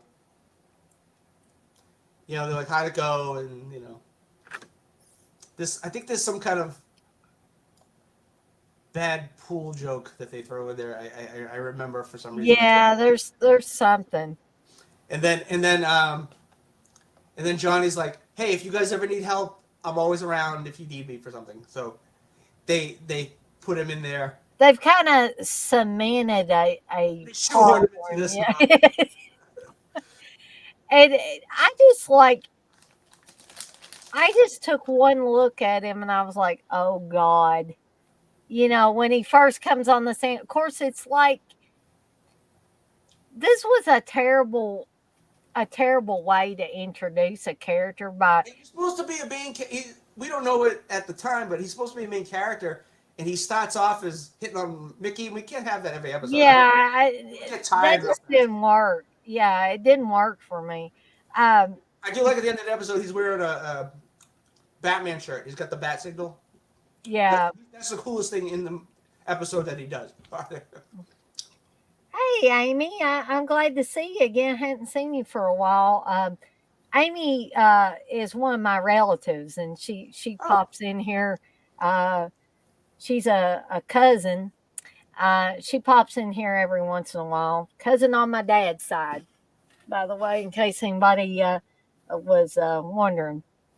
But yeah, I'm like TJ about this episode, though, that it just seemed longer than it actually was, mm, just because, and I don't know if it was writing that was the issue, the directing was the issue, having Johnny in this episode was the issue. I'm not sure what yeah. all the above, but it had a couple of good moments in it, but overall the episode just was not one of my favorites. And I hate to say that because a lot of these late episodes I liked, and I liked them really well. But The this next one's one, good. I like the next one's really good. yeah, I have a yeah. couple issues, but other than that, I think the next one's a good episode. But so I can't say this is one of my favorites. It was just a passable Yeah. episode overall. But I'm going to read a few more of these chat messages, and then we're going to go on to the next episode. Yes. Um, X-Ray says it sucks that he left the show talking about John LeMay, and it really sucked he never took off to a bigger career. He ruled. Yeah, it. I think I think he could have, but his his agent, manager, whatever you want to call him, probably shouldn't have filled his head full of all that stuff because he left a pretty successful show that may have kept going Yeah. past three, 2.5 seasons, whatever you want to say, um, if he had stayed. But because she planted that in his brain, I think he got frustrated. Why aren't things just exploding for me and all that? And I think she just added to his whatever frustration he might have had initially. So yeah, it is a shame all the Then it way. did Jason Goes to Hell. Yeah. It's mentioned in the book somewhere that he didn't get another job until I think Friday the 13th. Man, that just sucks. Yeah. It sucks all the way around. Um, X-Ray said someone said that, I guess, about that guy saying I was the poster child for birth control. He must have really hated your Is that Skinamarink why? review. I know you're joking, X-Ray, but that never came into play. It was just some asshole that came in the Dead Pit stream, and I've never seen him in any of the Dead Pit streams before. And he just popped in there and just starts talking about the last slumber party. And I don't know if he had watched my video where I talked about 8 horrors from Oklahoma. And I was sincerely under the impression that that movie was filmed in Oklahoma. Because the other film, Terror at 10 Killer, which is the double feature on that DVD, um, they were the Terror at 10 Killer was filmed in Oklahoma. I know that for a fact. And both films were done by the same production company and everything that usually do all of those films from Oklahoma. So excuse me for like thinking that, and it's not that big a deal. It's some low budget, trashy horror movie. It was, and I finally gave up the argument. And I said, okay, dude, you're right. But the guy accused me of insulting him and calling him dumb. I never called him dumb. Not one time did I call him dumb. I might have disagreed with him early on, but not didn't call him dumb. Um, let's see. Blitzel says she's been watching after school specials lately. I like to do that occasionally, but some of them are really cheesy. I know, but and people laugh at them nowadays. But Have you ever seen the one where the kid wants to he becomes a punk rocker and his parents are mortified? I don't think I've seen that one. Yeah, that's a weird one. That's a funny one. Yeah. Wasn't Scott Baio in one where like he was had a drinking problem or something, and he knocked his brother or somebody out of the boat, and he cries and like Yeah, that sounds familiar. yeah, and he might have peed on himself when he was drunk. I don't know how they handled it, but people always laugh at that one. I think it was the boy who drank too much or something like that. But um, Those were propaganda films that were supposed to be scary, and they're just looking back, they're hilarious. I'll so end up on riff tracks if anybody wants to look into those. I love those. there you go. Uh, hey, Phil. Phil says I can't picture you calling anybody dumb, Dana. Well, no, I don't make a habit of calling anybody dumb. I might say, "Oh, I think you're wrong on that," but there's a big difference. There's a river's worth of difference between saying, "I think you're wrong on that," and calling somebody dumb. The guy was just wanting to cause trouble. But Blitzel says she remembers that when Scott Bale's a prick X-ray. Uh, Yeah, what he did to Nicole Eggert. oh yeah. He was yeah, star of Uh, the show and the poor young girl. He's X-ray says I think the only time Scott Baio was cool was as a skateboarder in Foxes. is that Well, X-ray, I don't think I'm salt of the earth, but but thank you. Fox is the one with Jodie Foster and no, yeah, right, Jodie Seems Foster like it is. and Cherie Curry. They're not the one. That's a good. All right. If it's a Yeah, movie, that sounds right. But anyway, back to the episodes. We'll get to yeah, that the got Maestro episode. And the cursed antique is called a symphonia, or let's just call it a music box. Hell, let's yeah. just call it a music box because that's what it is essentially. And I just want to ask TJ, the main guy that's the I guess the choreographer or whatever Yeah, I'm for this.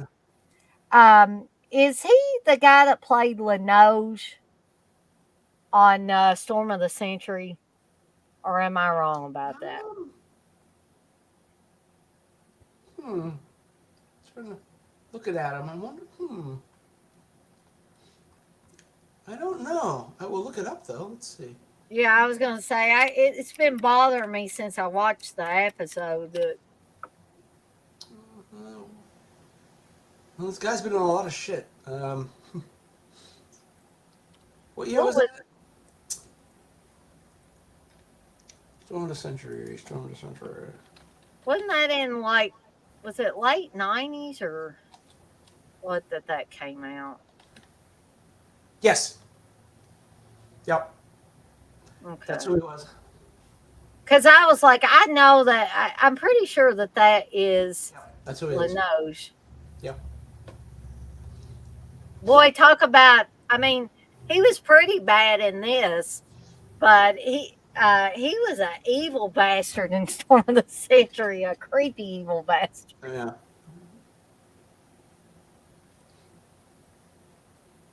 But the X-ray says, yeah, Scott claims he used to make out with Jodie Foster in between scenes. I think he drove her to becoming a hardcore lesbian. Oh man! But anyway, we'll go back to the Maestro, and I'll let TJ kick this one off and start talking about it. So we got this dance instructor dude, Anton. Um, he's Hey, Dirk. he's a former well, yeah, was he a former dancer? He had injured his leg, so he can't. He can only those who can't do teach as Yeah, I think he was a dancer before he yeah. got injured. Now he's handicapped or handicapable. I don't know. And he's choreographing a show. I don't know what the technical terms are. This is probably a technical term for the dance show type of thing. Uh, Yeah, the Legend of Shiva, which is, I guess, his take on Romeo and Juliet. okay. I kind of zone out on culture, so it's I kind of cheated because I remembered a little bit, but I'm looking at the book here too. ah. So So yeah, so he's choreographing it. He has these two dancers, and they, well, we have to have this finished, and blah blah blah. So they're performing they're performing the number, and he puts on the record. It's not a record. It's like a thing with groove. Like you said, it's like a music box. So there's grooves and or little holes or whatever, and those are supposed to play whatever the music. It looks like a record player, kind of. sorta, yeah. Yeah, it's like one of those. Have you ever seen the player pianos, and the music is like a like some kind of tube or whatever that they hook in, and it's got the little Yep. raised dots, whatever, and those are what plays the music or whatever, um, it hits the little. I'm explaining how this works. Like I kind of know what I'm talking about, but I don't know exactly. It hits the little bars and it makes the music Yeah. where the dots are. Whatever. Um, so yeah, so that's as much as I'll talk about how that thing works. And so he's using it, and they're dancing, and they're getting like they're starting to be in pain because they can't stop dancing, and we realized, obviously what's going on. The cursed item is that thing, and it's causing them to kind of dance, but it's making them do the movements. They're not really in control until they go flying out the window, which up until that point I was with it, and then the flying out the window looked a little cheesy because It did, jump yeah, out just the a little window, bit. when dancers jump and their legs spread across, that's what they did. But it's kind of like their legs spread and then they flew out the window. That's where I was like, oh, It's like some kind of like Peter Pan type yeah, yeah. thing. You don't see the wires though, so that's good. No, So they're dead. Um, and we get introduced to Jack's niece. I think it's a friend of his, not really a. yeah, but she calls him Uncle Jack because Jack and her dad are good friends. Yeah, played by Cynthia Preston, who was in.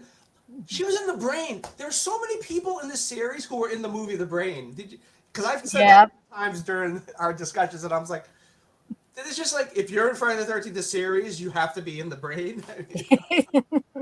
I don't think everybody in The Brain was in the series, but a lot of people were in the Brain. But anyway, so we found out that she's a student in this guy's class, and I was like, ah, and you get to like her. She's like a really sweet character. yes. She's pretty, but she's young, and she's like innocent, and like, but she's like got a nice personality and stuff. Like she's a likable character, so you're like, oh shit. When I first saw her though, and Yeah. she was like, and Ryan was escorting her into the where they were going to watch. I was like, "Oh God, he's got another girlfriend!" Like, how many is that? No, Jack wouldn't like that. So yeah, they're watching a performance of the maestro of the title. Um, then we had a little side story where one of the dancers is like kind of mad at him for not using her, and I want to be in this play show and blah blah blah. One of those things. Um, so Jack's niece wants to meet him, because she's going to be performing for him. Or I guess no, it's sort of like her interview, I guess, right? Yeah. But Jack's chaperoning her because she's young. She's like underage, probably. She's probably like 17, maybe. Well, I think they say she's 18.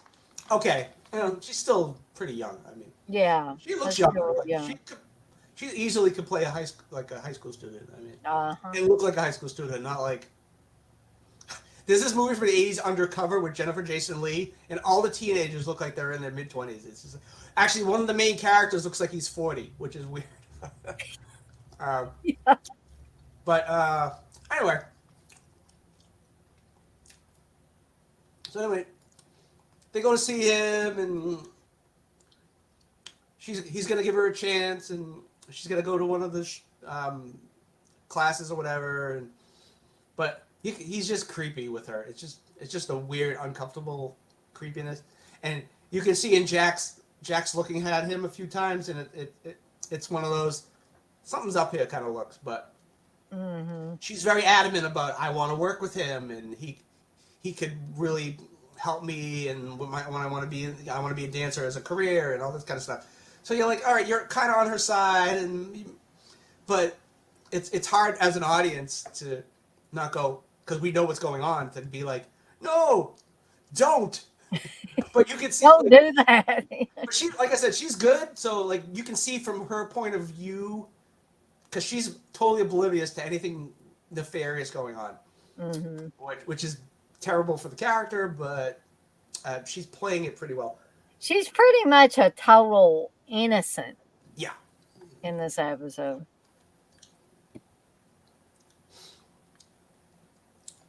So I won't go through everything. There's a lot of back and forth. So we find out that he's not necessarily choreographing his but he owns the cursed item, and the cursed item causes the dancers to. I'm trying to explain this and make sense of it. I took it as they couldn't stop dancing and they couldn't stop doing the moves, and no matter how much they wanted to, no matter how much pain Yeah. their body was in. Because the machine, it's not him choreographing it. It's the cursed item that is causing the choreography to take place with the dancers. Right. And the cursed item is basically choreographing the dance, the full dance. Yeah. And it can only be taken as far as the dancers can do the dancing under the control of the cursed item. Until they can't dance anymore, which is how they die, because they can only do so much. Yeah. So it keeps increasing. So every time he starts with a new person, they start from the beginning and they work their way further up the chain of the dance until the ending. And everybody keeps dying because they can't, finish it off. And we see with Grace is the Uncle Jack's niece is he sees a strength in her that he doesn't see in the other dancers, and he feels like that she can finish the thing, and because I hate keep repeating the same word anymore, but the thing, so but anyway, people keep dying, and then obviously we find that our antagonists find out what's going on, that what Anton is doing and what he's trying to do, and Jack is trying to get Grace to pull away, like you're gonna die if you keep staying with this dude, and she's just like, she doesn't believe it at first. Then she sees him doing the choreography and sees someone die, and you think at that point she would pull away. Exactly. That's what I thought. Yeah, and I'm like, girl. Yeah, I do get mad at that. I'm like, you just saw what evil this guy is capable of with this cursed object, and you just, go on like la la la. Yeah, she's so obsessed with being a dancer and dancing for him and finishing his opus or whatever you want to call it.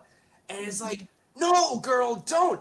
And Jack, Mickey, and Ryan are just like a hair away from stopping her, but it's like one of those things where you want to stop the person from getting murdered, but then you're just too late, and it's like you're like half a second too late. This is like the blowout of Friday the 13th, the series.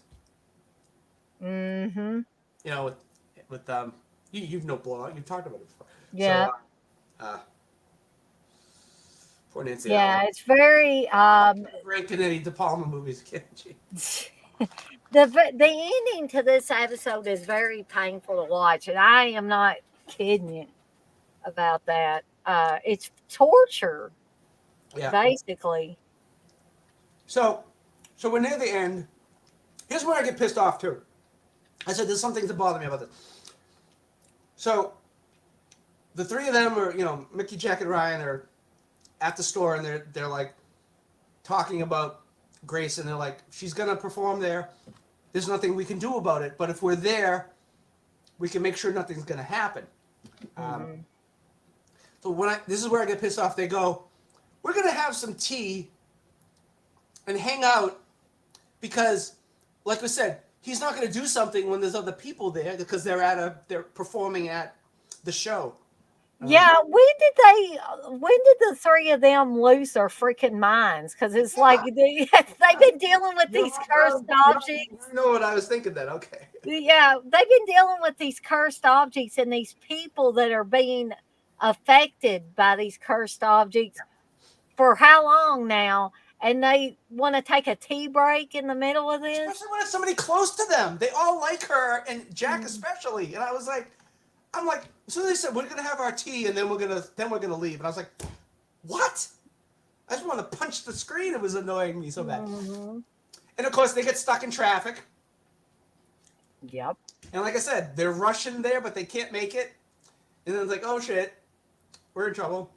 So she goes on and performs, but one of the dancers quits because he's like, I'm sick of this crap. I'm getting out of here. I quit. Hmm. So Anton decides, even with the leg issue, to dance to do the dance because he figures she'll be doing most of the dancing. He just has to lift her and move her around, which is a lot of. If you watch these dance things, I don't watch a lot of dance stuff, but Mm. usually the guy is strong and just holds the girl up. The girl does all the dancing basically. Um, but yeah, so is a reason he's not really dancing that much. So they're performing the dance together. Meanwhile, of course, earlier on he's like, we don't have an ending for this dance, but we're gonna have to ad lib it. But they're not ad libbing it. They're having the cursed item manipulate them to finish the dance. Hmm. And of course, Grace and Anton start dancing. Uh, Jack shows up just to see them sort of spinning around and bleeding while they're finishing the dance, and they basically both die. Yep. Not exactly, but a little reminds me of the Fury, where the what's her face, the whatever, I forget the name of the woman, but she starts. What's the dude? What's the dude's name in that? Um. Um, Oh, it's driving me crazy. It's Andrew something, isn't it? yeah, I can't remember the name. But anyway, he's using his power and he's spinning her around, and all the blood's flying all over the place. Yeah. Yeah. That That's a cool reminded me of that a little scene bit. too. Especially just the way the blood just kind of flew all over the place. It could have been bloodier too, but like I said, this is television, even though it's late night, cable syndicated. Right. Yeah, and she dies, and you know everybody's pissed off. Everybody's sad at the end, and And Jack has a breakdown of sorts. yeah, he does the thing that Ryan has done before and Mickey has done before, where they're like, Mhm. I we do all this and people still die, and what's the use, and we should it's like, and of course now Ryan's the one that's like, well, Jack, we gotta keep pushing on and blah blah blah. I'm like, we keep losing people we care about, and And blah. we want us, as the audience, we want to scream at them. Well, if you hadn't had your damn tea, maybe you could Yeah, that, save your. that tea really pissed me off. Mm. Anyway, it was a good episode. But a pretty decent episode. But I'm totally on the train with TJ about who in the hell thought that a couple of spots in this episode was a good idea. The main one being the damn tea. I know everybody's going to get tired of me talking about the tea, but TJ's right. Yeah, That was a they should have stupid been there. thing. It made those.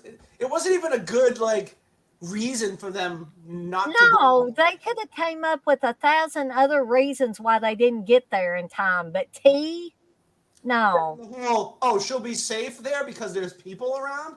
How many people have gotten murdered in crowds in this? The whole one with the stopwatch. People got killed in the crowds all the time in that episode. Yep, By the way, exactly. Grace was also the actress was also in Prom Night 3. So this is 2 episodes in a row where there was a prom There night you go. actor. So we've not only got a brain connection, but we've got prom night sequels Yeah, I connection. think they were all from McKenna anyway, so it makes sense. Exactly. Um, okay, so I'm gonna read a few of these chat messages before we. Oh man, I'm jealous. Bliss was talking about it being tonight and tomorrow night in the 40s where she's at. And Dirk says, I've been cracked out on TCM. That shit is fun as hell. Well, Steve installed the game on the PlayStation 5 for me, Dirk, but I just ain't had a chance Sup, Dirk? to try it out yet. And by the way, hey, Blair, I hope you're still in here. I've been Uh, watching people play TCM game on YouTube. Steve's been watching that on YouTube, and I've caught some of them. People are like having way too much fun with Yeah, this game. Uh, I gotta yeah, download it and start playing it myself. uh, Dirk, that's what I keep telling myself. Fall is about to be here, but then it's going to be in the Sweater weather. 90s here. Sweater weather. Sweater weather.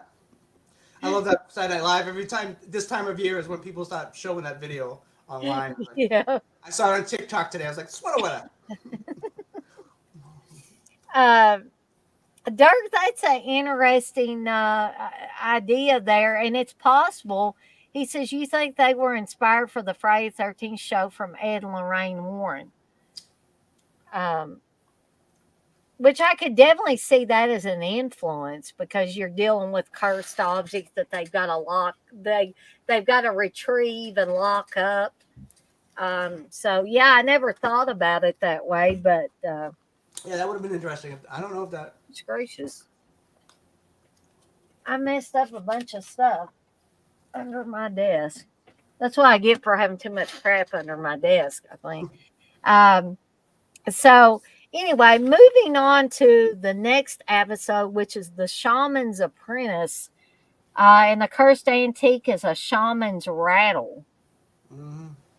And so I'm gonna go ahead and let TJ start off with this episode. Yes. So, Oh, William Fruitt directed this, by the way. do I know who that is? Oh, yes, I know who that is. Okay. I figured you would, TJ. Some of the other people might be like, "Who the hell is that?" Have you seen Spasms? Is that out on Blu-ray? It's a I've snake. seen Killer I've snake. seen Spasms, but it's been a while. I don't know.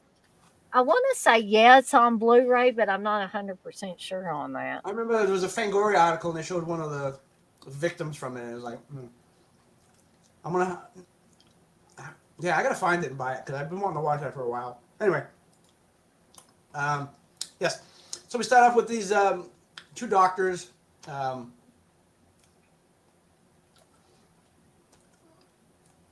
One of them is sort of.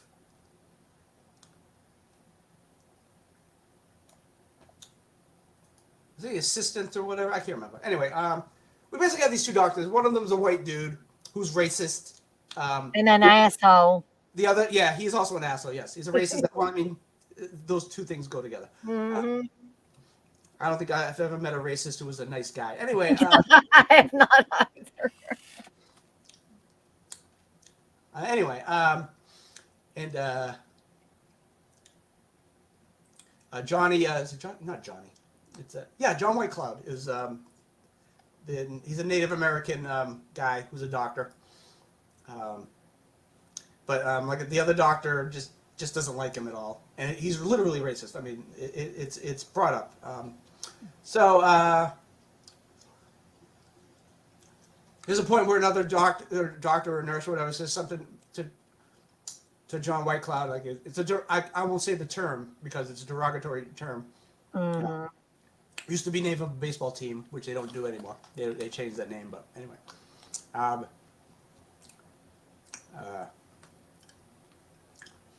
yeah, and so basically, whatever this doctor does, the other guys are not going to really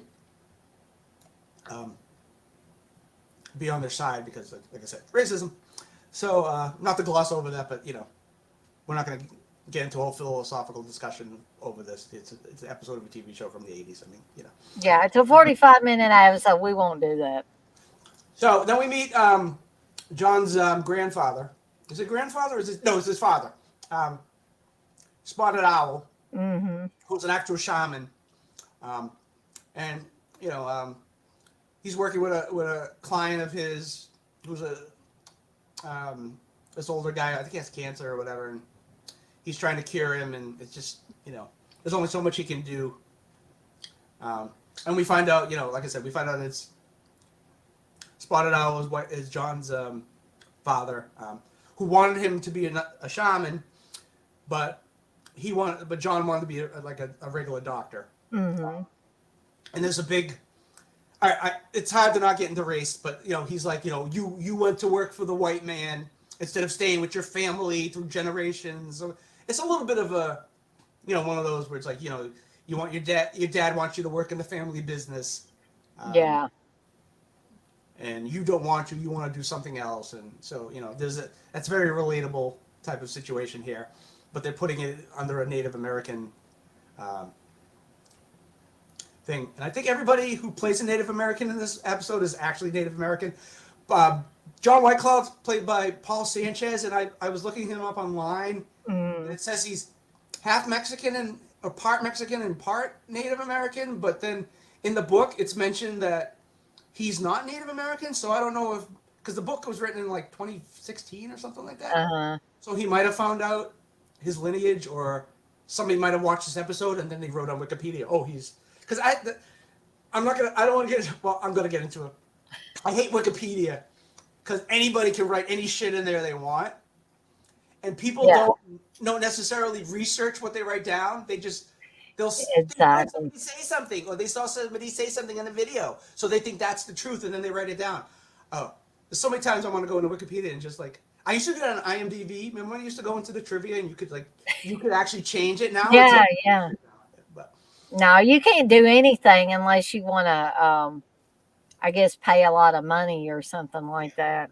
When it was for free, I did it, but anyway, so we got that whole dynamic. Excuse me, this is burped. So we got some back and forth there.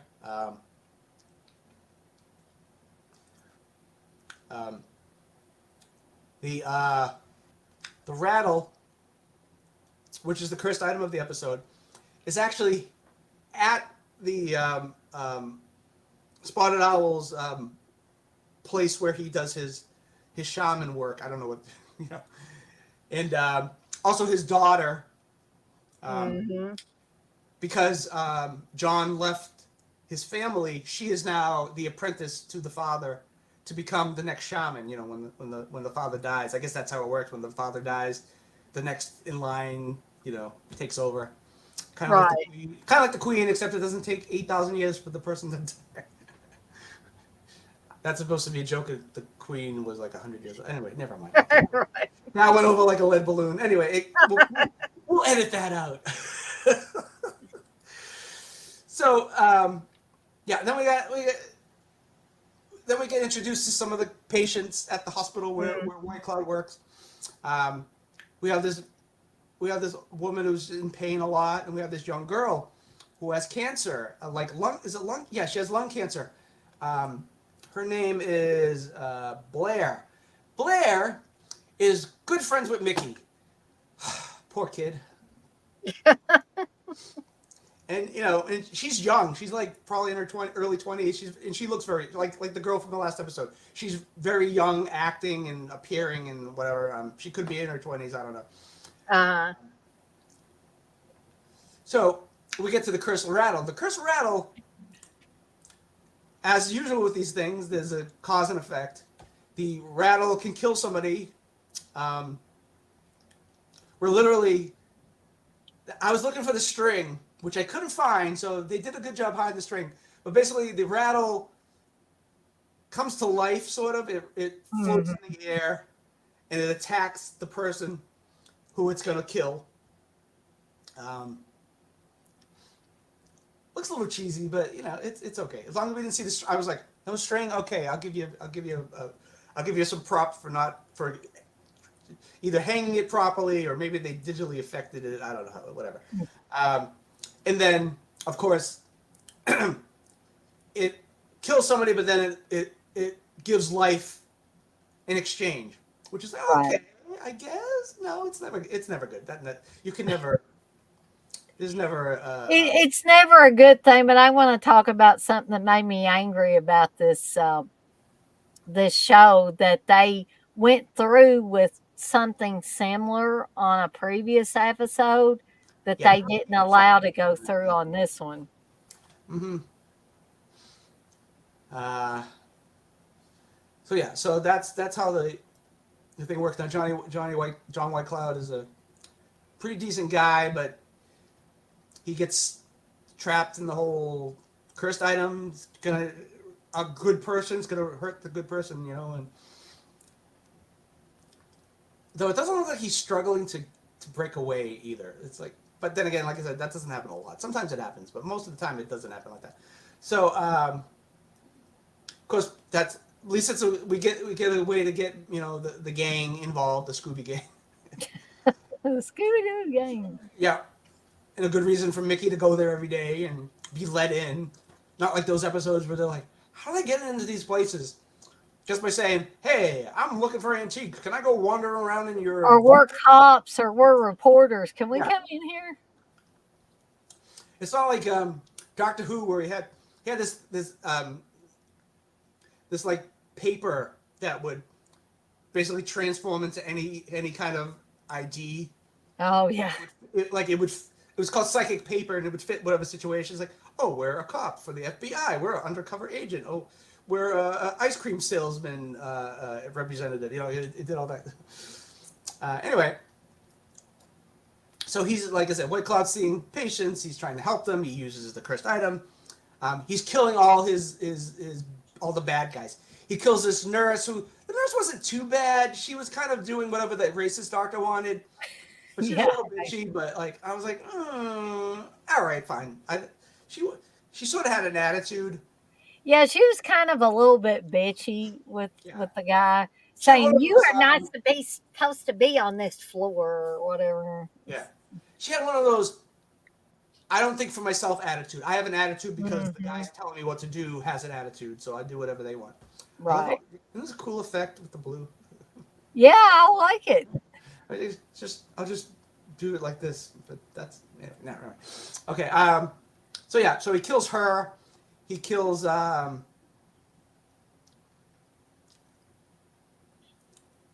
doctor, who's the racist doctor, right? He kills the doctor, right?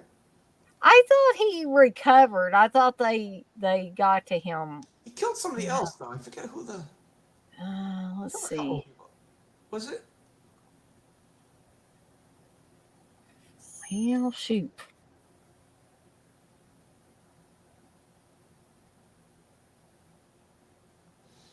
Hmm.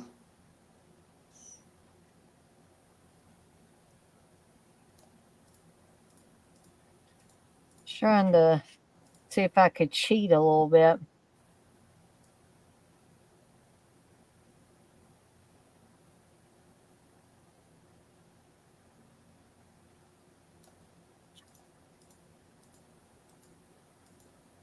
Oh, I remember what happened. Okay.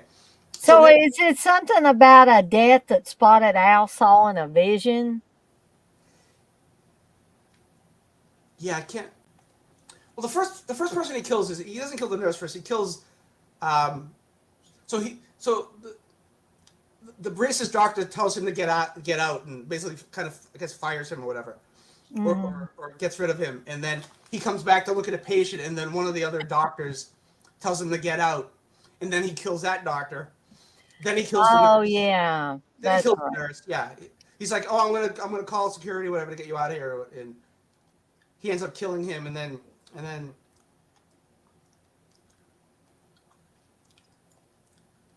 one of his patients brings him to life, and then um, he kills the nurse.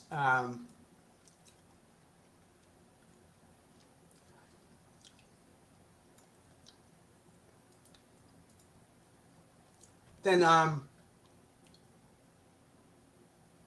he's trying to open he's trying to open his own clinic. I'm gonna just go on with the episode. He tries to open. You do what you're gonna do. So he wants to open up his own clinic because instead of going into the other doctor, so he can be his own boss and not have to deal with Mm. the assholes. The main all these assholes are mustache. All the villains are wearing mustaches, which I think kind of work. Yeah. As far as, like, hey, you won't work in this hospital ever again. Type of thing. So he's trying to get a benefactor. So there's this rich guy who's dying, who's the guy who we see at the beginning with the with Spotted Owl, John's father, Hmm. because he can cure these people 100%. So the guy's like, all right, I'll give you some money if you can cure me, but I want to test you first. So they bring this young boy who has an illness, um, and he helps that kid, and then the rich guy's okay. Now you can do me. So the evil doctor does this surgery where it's supposed to, you know, this heart surgery or whatever, and it's supposed to be like an innovative thing, and Hmm.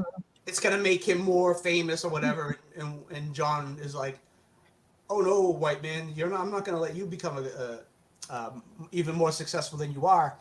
So this is where he does something really bad. He kills the patient that the doctor saves to make it look like the his new technique didn't work. So Didn't he kills an work. Yeah. innocent man who never did anything to him at all. So this is where he's starting to become like a crazy maniacal murderer now. And this guy's just lying in bed, and like this is kind of a gory scene too. It's like his wound opens up. You know, he's got like a bandage on. The bandage kind of rips Hmm. off, and the wound, his chest opens up, and then even when the nurse gets killed, like her lung comes up out of her, like she pukes up her lung. Not like, City of the Living Dead, but it's like it's like Not puking up your entire intestinal tract. yeah, like she's laying on the ground and like it's sticking out of her mouth, and it's like this is a little gross, but I like it. Good gross for like horror fans. Right. Yeah, and then this poor dude is just his chest rips open and he dies, and it's like, Mm. dude, now we know who's not going to get redeemed. Yeah, that was one thing that really bothered me about this episode more so than other episodes before it, because this guy seemed like a genuinely good guy, White Cloud. He Yeah, he he seemed like a genuinely good guy that wanted to be a good doctor at the beginning of this, and unfortunately, the cursed object just got to him too much, and just like TJ said, he becomes a complete psycho towards the end of it, and it was yeah. sad to see that happen. So I was talking earlier about there's a woman sharing the room with Mickey's friend. She gets cured by Mm. By John Whitecloud, and her friend wakes up sort of like in this haze, middle of the night. When you wake up and you're looking at something, you can't really focus Right. right. So she thinks she sees a Native American shaman curing a guy. Obviously, she knows it's John Whitecloud. Hmm. And Mickey's like, "You don't know what you saw. You were dazed and you're on drugs or whatever." And no, she decides, "No, I'm gonna pack up, get out of this hospital, and go to the clinic, John's clinic." Um,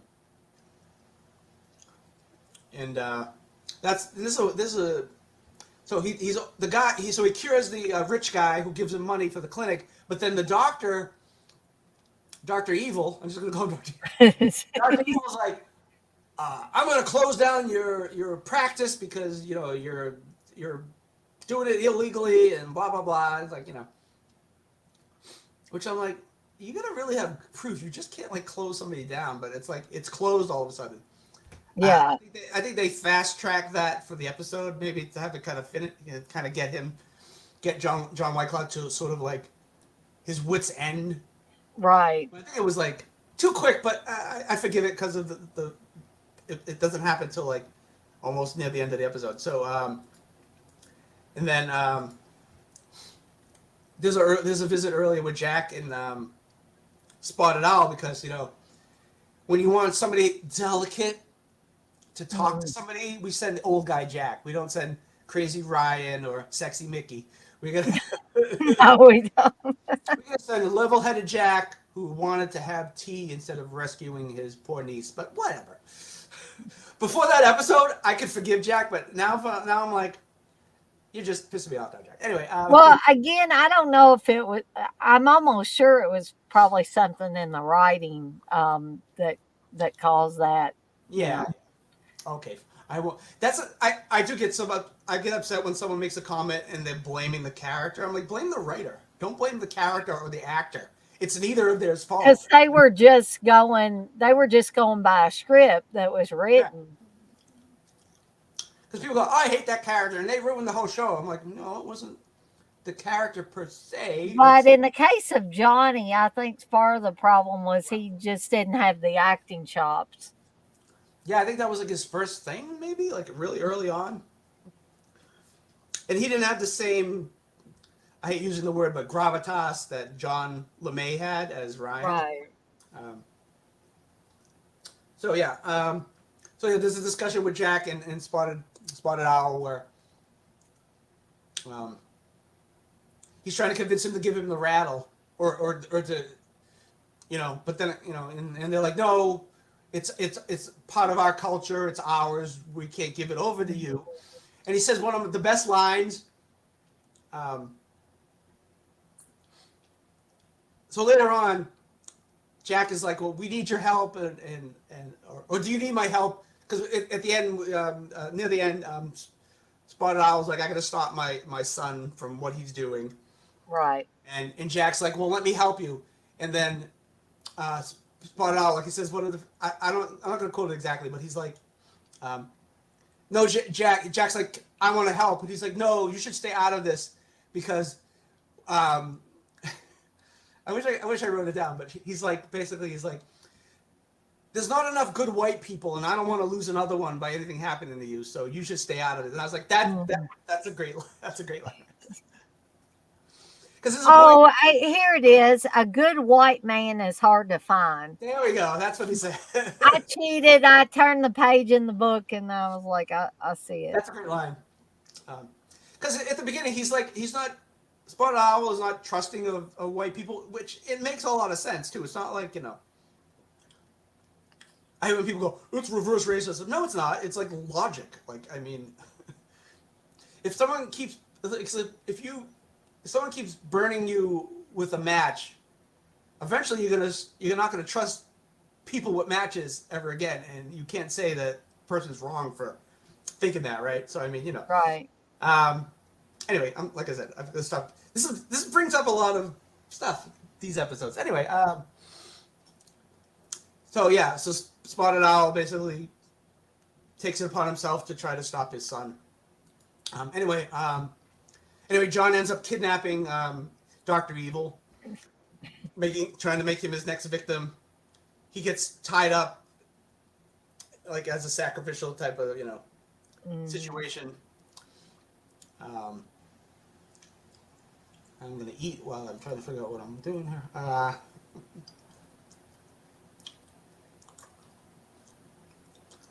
And of course, they all have to go save the racist evil doctor, because we can't kill anybody regardless of if it's right or not.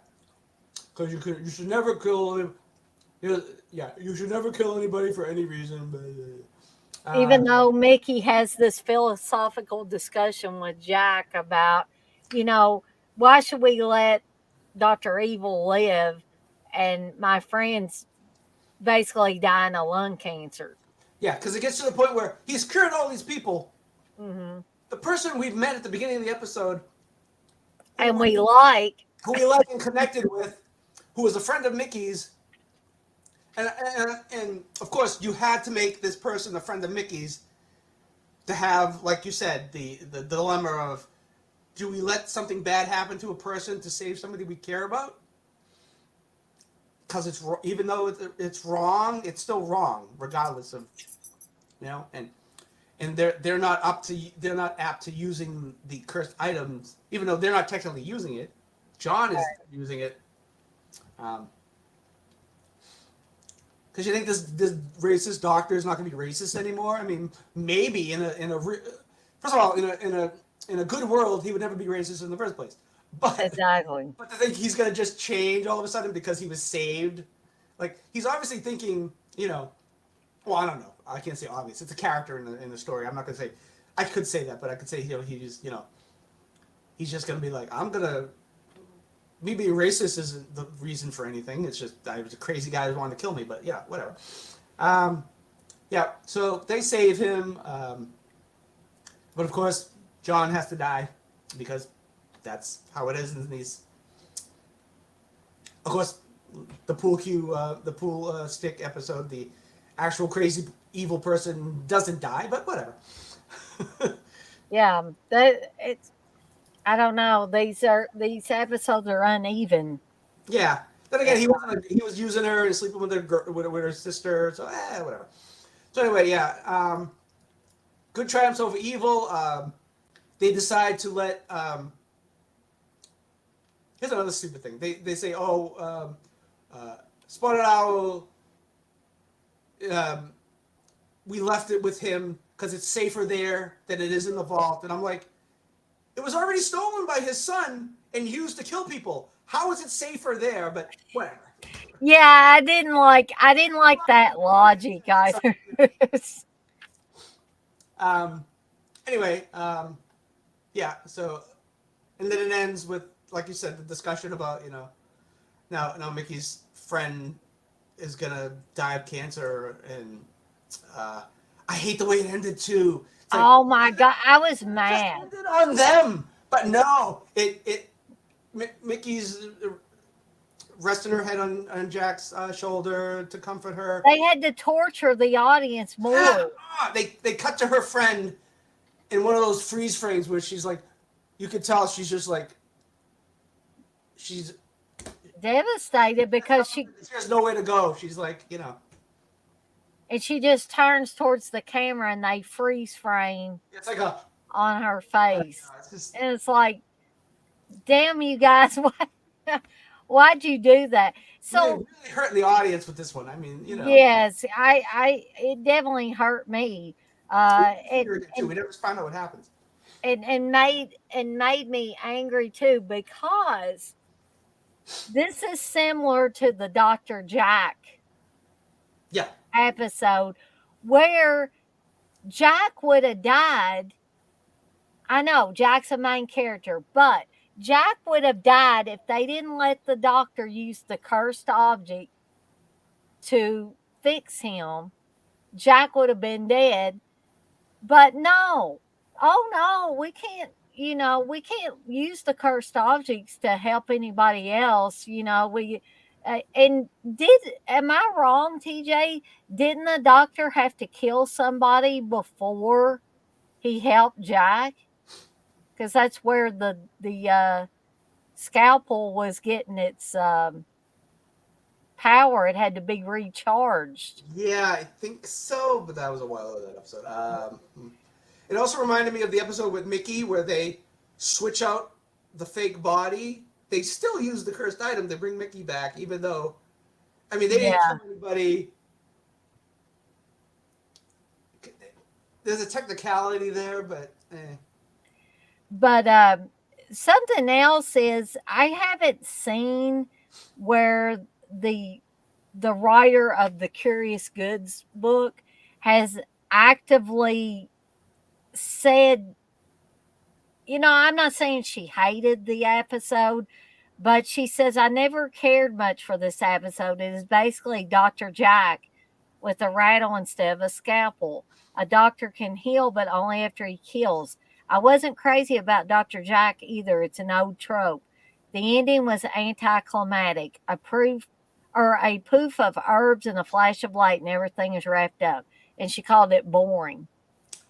see, a few of the things she wrote, most of them it's good. I mean, I agree with a Right. lot of stuff she wrote, but some of the things she wrote, I'm like, I didn't go for it. I like she's like, oh, I remember it differently now that I watched it again. I don't feel the same way, but that's fine. But like, she put down a few things which I next time I read and I'll write down a quote that I didn't like. But there's a few things that she wrote. I'm like, where is she coming from with this? I didn't see that. Yeah, yeah. This Heard was the one same of them. thing, but I'm like, I don't know. And I also wanted to bring up that William Fruitt, the director of Yeah, this, directed a total of 10 episodes for the series. He directed more than any other director yeah. for this series. So, um, That's in the book, kids. yes, it is. And John LeMay considered William Fruitt to be one of his favorite directors to work with as Yeah, well. I don't think this episode was boring at all. I don't. Yeah, I don't think it was boring. I just had some issues with some of the the things in it, and I think TJ did too. I want to say, hey to Chris in here, and I read a comment and I read it funny. Robert or 1980s Betamax. Yeah, Bless his heart. Um, I think he even said he's been drinking. So did he? bless your heart, Robert.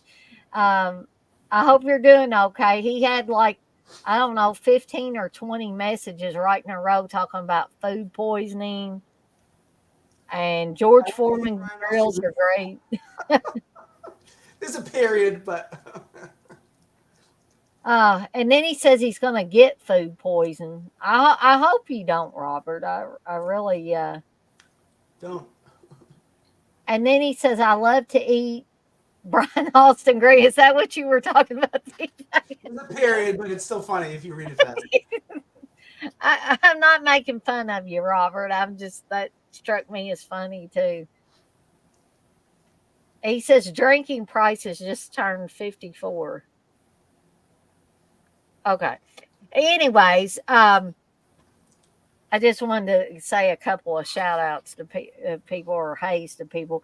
So, yeah, the episode wasn't bad, but there were a couple of things that kind of made me angry. But I want to say something real quick about the Wedding Bell Blues episode that I forgot to bring up.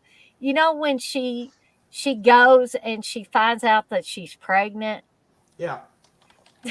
I did not know that ever in any point in time in recorded history, when you went and had a pregnancy test done at a clinic or a doctor's office, that they would kind of talk so loudly about your condition. She's like, the woman's like, "Congratulations, the rabbit died." And it's like everybody in the room could hear that. It's like, can't you be a little more discreet? Maybe there weren't strict HIPAA laws then or something. Nowadays, kids don't know what that means. The rabbit. No, they don't know what the rabbit There was died a means. movie. Did you ever see the movie with was it Billy Crystal where it's called The Rabbit Test, where he gets pregnant and has a baby? I've heard of that, but I haven't watched it. But the title's a reference to the rabbit Mm. died, and I was like, yeah, I wonder if that movie's never been put on Blu-ray or I wonder if that movie would ever come out again. I wonder. It was a weird was it 70s? Ah, okay. Though his movies are questionable sometimes. I remember watching it years and years and years ago. It's just that idea is just like Robert, I know who Jason Priestley is, but I don't know him personally or anything. is he a He's good actor? talking about Jason Priestley being a good actor. Has he been in anything recently? Is he still acting? I haven't a clue, but He was good in Buffy the Vampire Slayer. Robert says he's 54. Jason Priestley's 54. Drinking prices just turned 54. What? And then he said Jason Priestley's been. I think Robert, like, and I'm not saying this to offend him, but I think Robert likes to partake of the drink. And that's all I'm going to say quite frequently, anyways. Well, then we have old Curly Jaws where he pops up a lot, but he doesn't do any. He's like doesn't appear on anybody's streams anymore. I think him and Mormo are doing a lot of, you know, movies or short films or whatever it is that they're doing. They're kind of Yeah, I've seen some of his stuff. Talk about 80s special effects. it's interesting what they're doing. I did. To an extent, yes. I don't think they're ever going to get famous doing this stuff, but I mean, it's interesting. Yeah, one thing might catch and become. It's possible. I've been wrong. Somebody made Before. Evil Bong, so I mean, in a sequel. Oh It's one of man. Darcy's favorite movies, right? Doesn't she love Evil Bong, the first one? Yeah, I think wasn't she in some of the sequels to I think maybe that's why she likes the it? series. I don't remember. I only saw the first one because I think Elvira had like a series of movies they were showing. She was showing a few years ago, and they were on like a cable show, and it was like all Charles Band movies. I think. uh, Um, anyway, but anyway, we'll move on to the next to last episode of this season, which is The Prisoner. And guess what? We get the return of Johnny in this episode. yay! And the cursed antique is a He's better leather. than he was in the last episode. Yeah, yeah, he I is. actually like kind of like this episode actually. He So gets to be more emotional in this, but we'll get to that. But the cursed antique in this case is a leather bomber jacket, and this is another Armand Mastriani directed episode too. ah, so we flash back to 1979. There's this robbery, big shootout. People get shot with these big giant guns. Uh, I didn't really look at the. I was trying. I didn't really try, but I was like, oh, I wonder if I could see if like anything looks like it was older than, younger than, like newer than 1978. If they, but I was like, I don't want to. I don't want to do. What's wrong with this episode? That car make and model wasn't available in 1978. I hate those nerds. Anyway, sometimes I am one of those nerds, but I'm usually right. Anyway. You And mine, are and mine always are right, interesting. TJ. And mine are interesting. They're not stupid. At the time, I was at a convention and someone called Skeet Ulrich Sket and asked him a question, and then Matthew Lillard was like, "Can I answer that question too?" And the guy's like, "I guess." It's like, whoa, what a fan you are. Anyway, so yeah, they rob this place. There's a woman and a couple of guys. Um, One of the guys gets caught. He goes to jail. He's having, the girl visits him, and she's like, "Oh, we're gonna keep the stuff, and we're not gonna use any of the money until you're out, and we're all gonna go together." I think it's like, what did he get? 10 years, 20? It was 10 years or 20 years. I think it was 10 years or 20 years. I can't remember. Oh no, it's got to be 20 because it's 1979, so it's got to be. No, it's like 10 years then, right? 10. Yeah, it was Yeah. 10. It's 10 years later. He's still in jail. They're off spending the money because they screwed him over. Um, though 10 years later, they all look the same age. They didn't try to age them up 10 years, but I guess I guess No, people. they look pretty good for 10 years later. Yeah. So they were 20s and now they're in their 30s. Yeah, I don't know. For a while, I didn't look my age either. Now I look ancient and ragged, especially when I don't have any. Oh, you do not. I don't know. I look like Charles Fleischer, so I don't know. Well, he said you sounded like that, but I don't agree with that. Oh, okay. Well, that's better Yeah. than looking like him then. Okay, I Yeah, feel but better. I don't think you sound like Roger Rabbit either. So. You know, if you don't dream, you go. That's from he was in a nightmare. Isn't it funny? That's like his only. I think that might have been his only serious movie was A Nightmare on Elm Street. Yeah. Anyway, so what the dude's name is in jail now? Is it Railsback or? Yeah, that's it. Rail's back. Oh, played by Oh, I didn't realize who that was.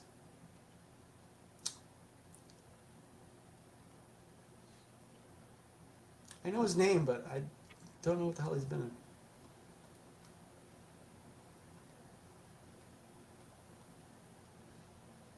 Anyway, um, yeah, so he's in jail, kind of like, all right. Oh my gosh, that was freaking Larry Joshua. That's what I was like. Yeah, Why he looked familiar? Yeah.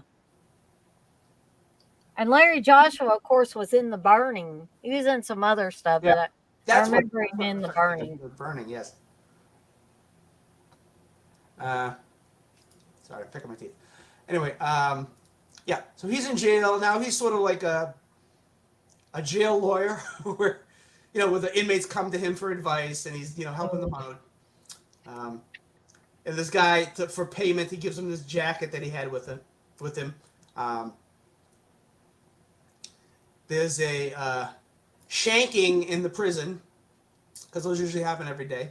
I know in Orange Is the New Black it happens a lot. Laura Peppertone, or what the hell her name is. Did she ever shank anybody? I don't remember. Maybe she did. I don't know. I don't think I ever watched one episode of Orange Is the New Black. I I just watched it heard when it was about it. on.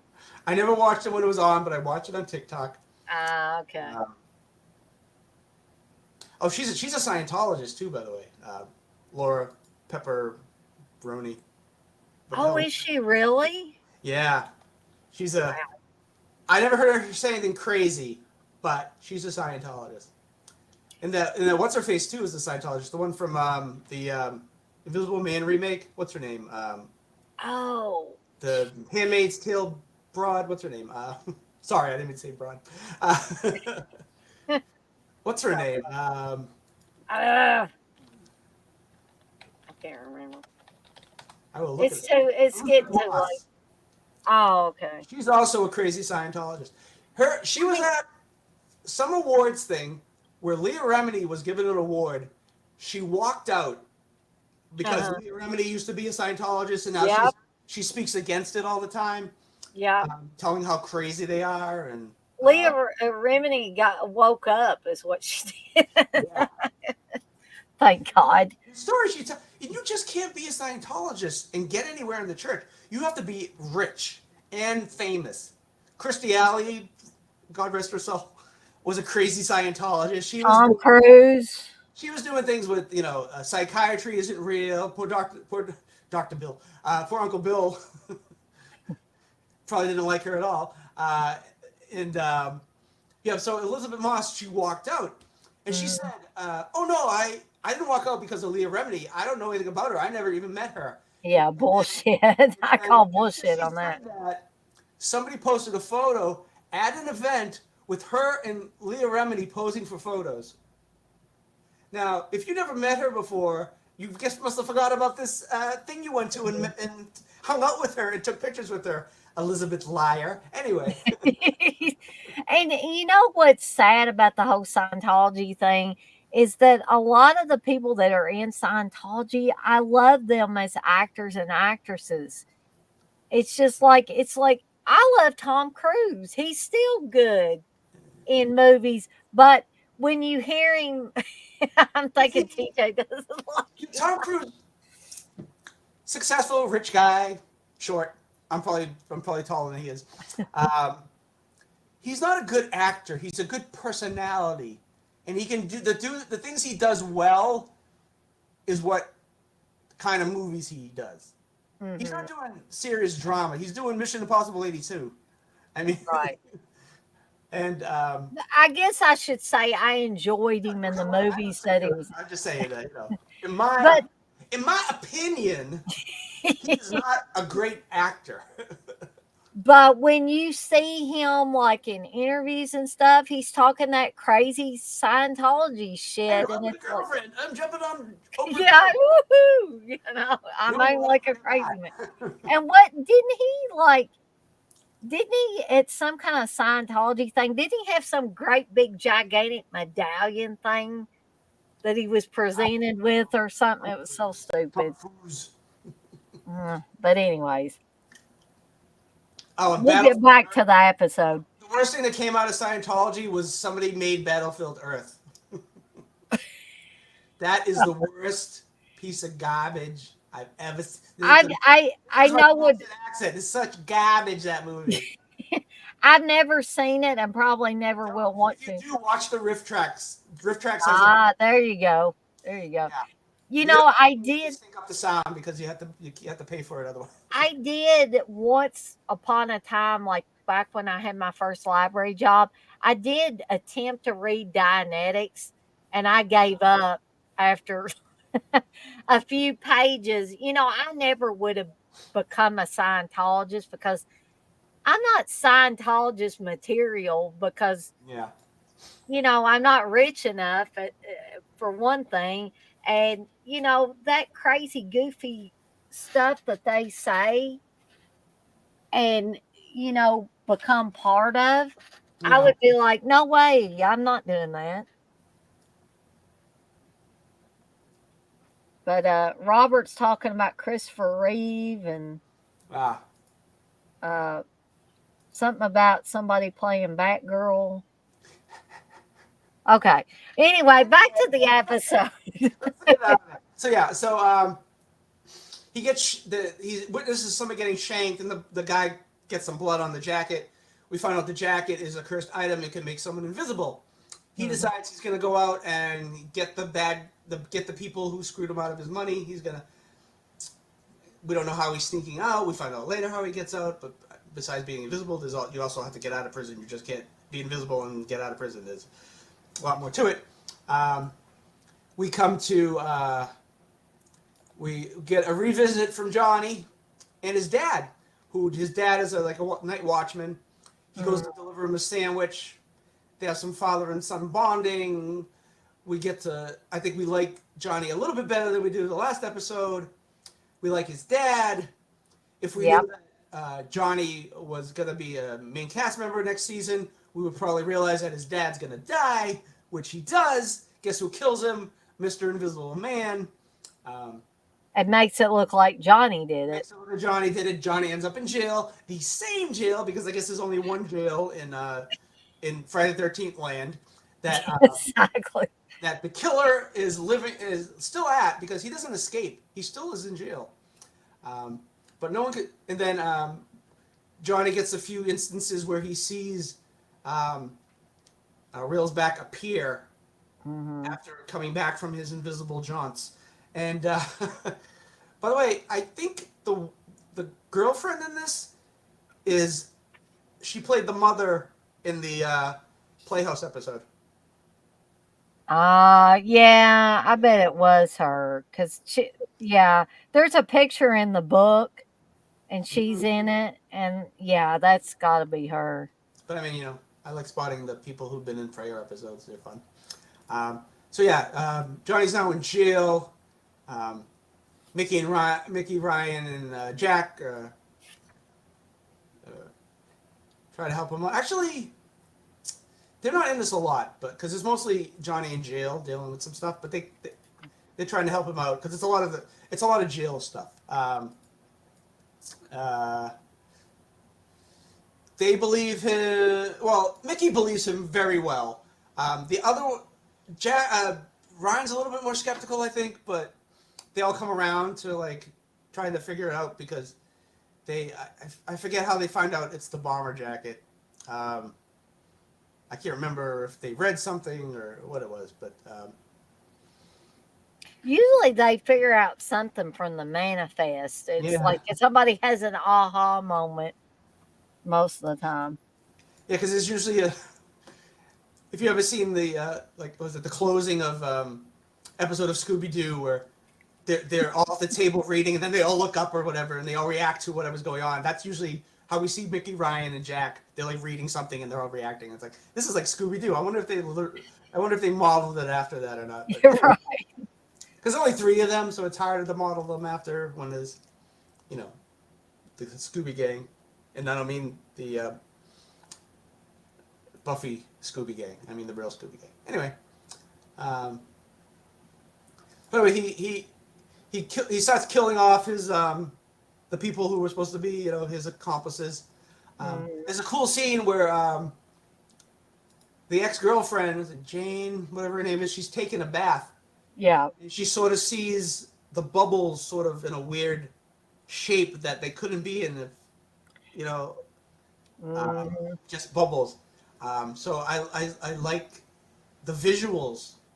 At least that visual is really good. They bring it up in the book how they had to like Mhm. a certain way and manipulate it, and she had to, Because there was no CGI back then. yeah. So she getting dragged into the water, and she had to do it all herself, which I think that scene was pretty good. Um, it's not like in Jaws where what's her face was attached to something and they yanked her around. No, she had the I can't. Um, so yeah. Meanwhile, they got to try to figure out how the gang has to try to figure out how to help him out. Can't figure it out. There's a there's a nice Johnny's trying to confront Reel's back. He confronts him in the shower because it's a prison movie. We have to have a shower scene where thank God we didn't have to. Thank God it was TV where we didn't have to see any butts. we saw Yeah. some we saw some back and chest, but that's about it. It's Mm. not the good chest like in the opening of Carrie or anything. But anyway, or Someone Party Massacre with try to find Michelle Bauer in the shower. That's Yeah, exactly. I just made a rhyme. Anyway, Instead of "Where's Waldo," it's "Where's Michelle?" yeah, that should be. She should have came out with a comic or a weekly drawing. Anyway, yeah. So they're trying to figure out how to prove that it's the guy, get Johnny out of jail before Johnny's the next victim. Uh, and of course, we finally do. And it's a cool scene where the Invisible Man is set on fire because Johnny uses his smarts. He thinks he's about to get, because he's getting one of those. He has one of those invisible fights where he's getting punched by an Invisible Man. And like, how do we figure out? How do we see where the Invisible Man is? Well, we light him on fire. And of course, the jacket can't be destroyed because it's a cursed item. But the Mhm. guy's body sure can. And we get him out of jail, and they're all happy, and they now have a new partner.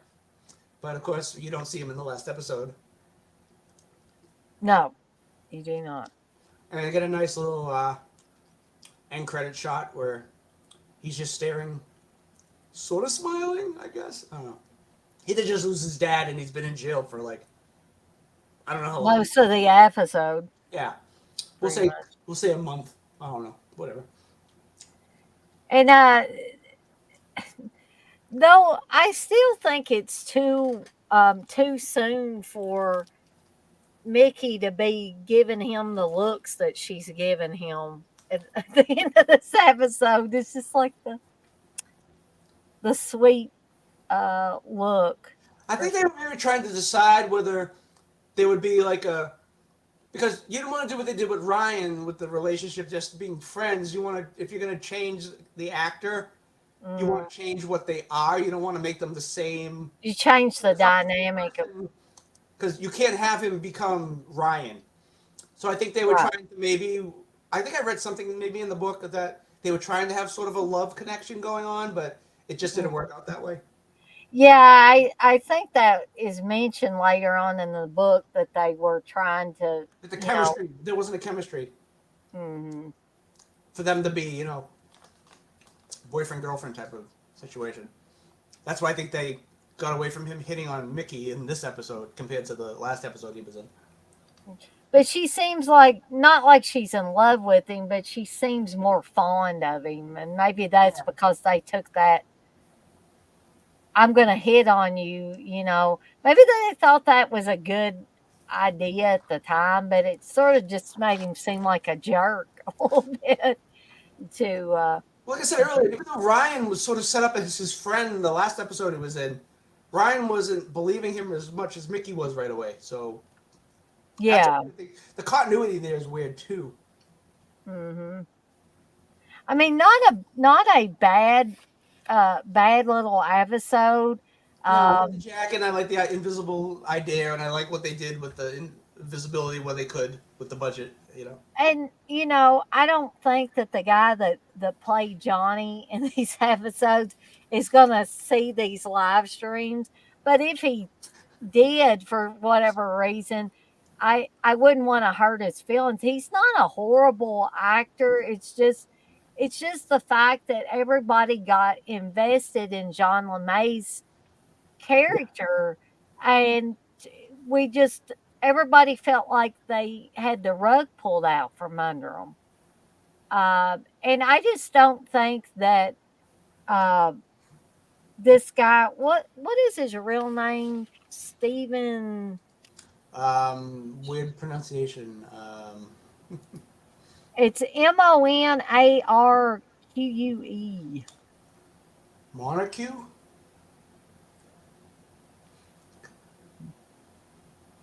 I'm gonna say But monarch. I'm gonna say monarchy because that's all I can.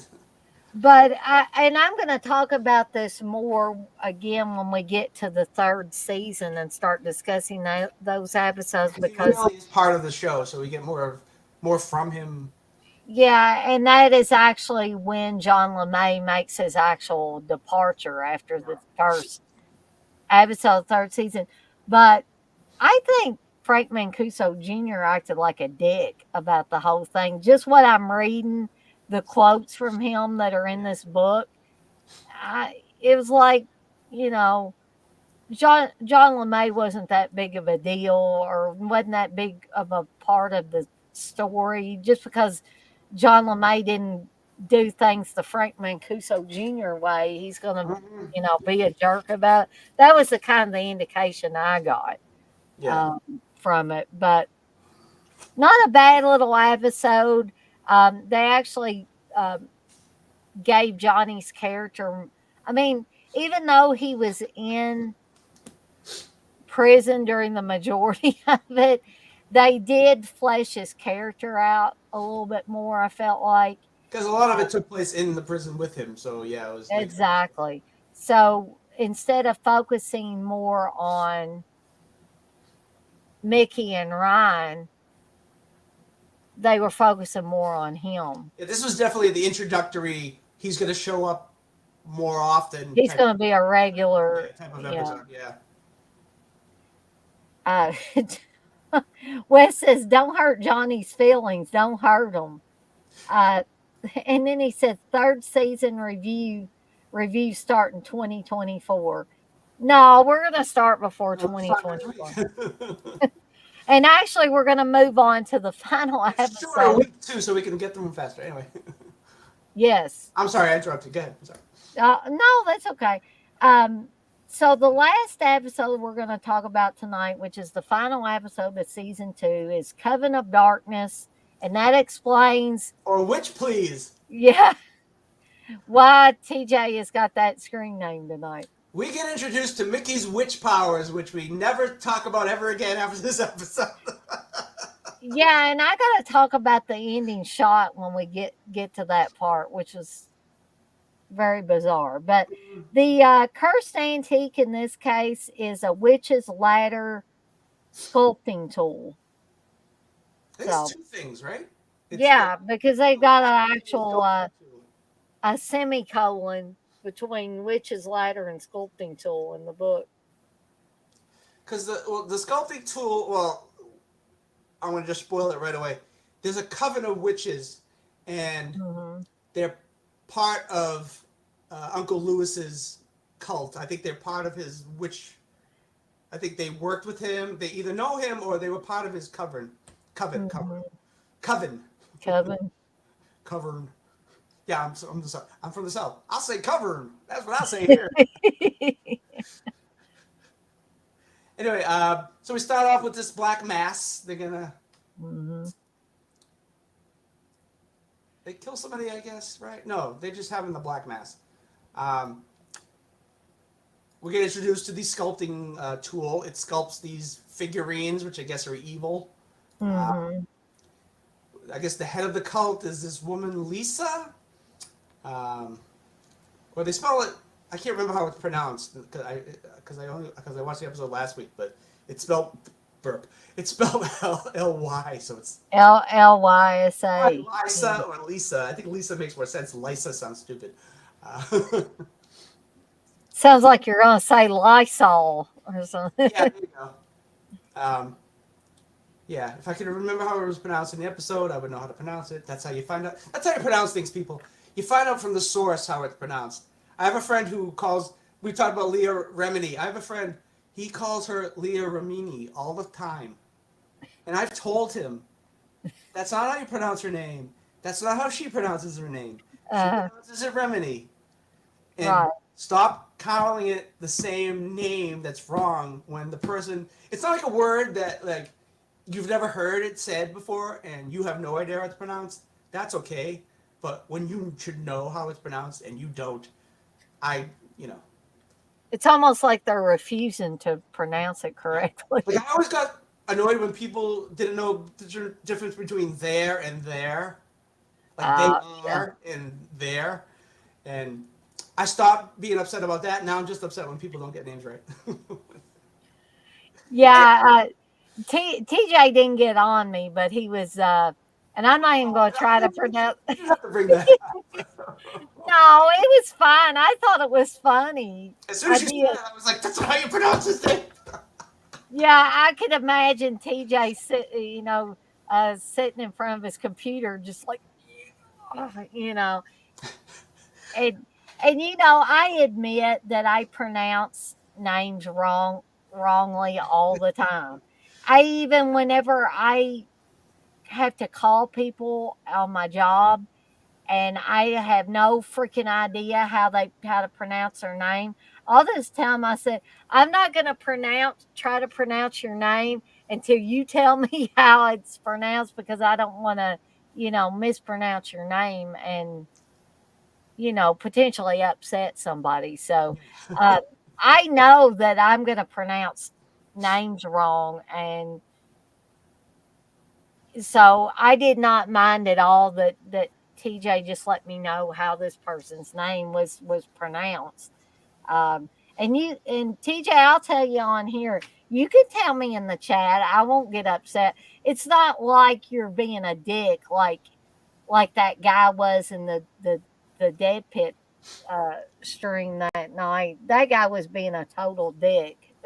There's a huge difference between telling somebody, "Hey, this is how a person pronounces their name," and saying you're the poster child for birth control. So I know you would never say that, TJ. So No, I would. anyway, back to the Back episode. to the episode of which please is what I call the episode. Anyway, I like, I actually like that title better than it the should have actual been. Yeah, title. I don't know if that's if bitch please was a saying back in the '80s. I don't know when that saying came out. I don't. Yeah, I don't know for sure.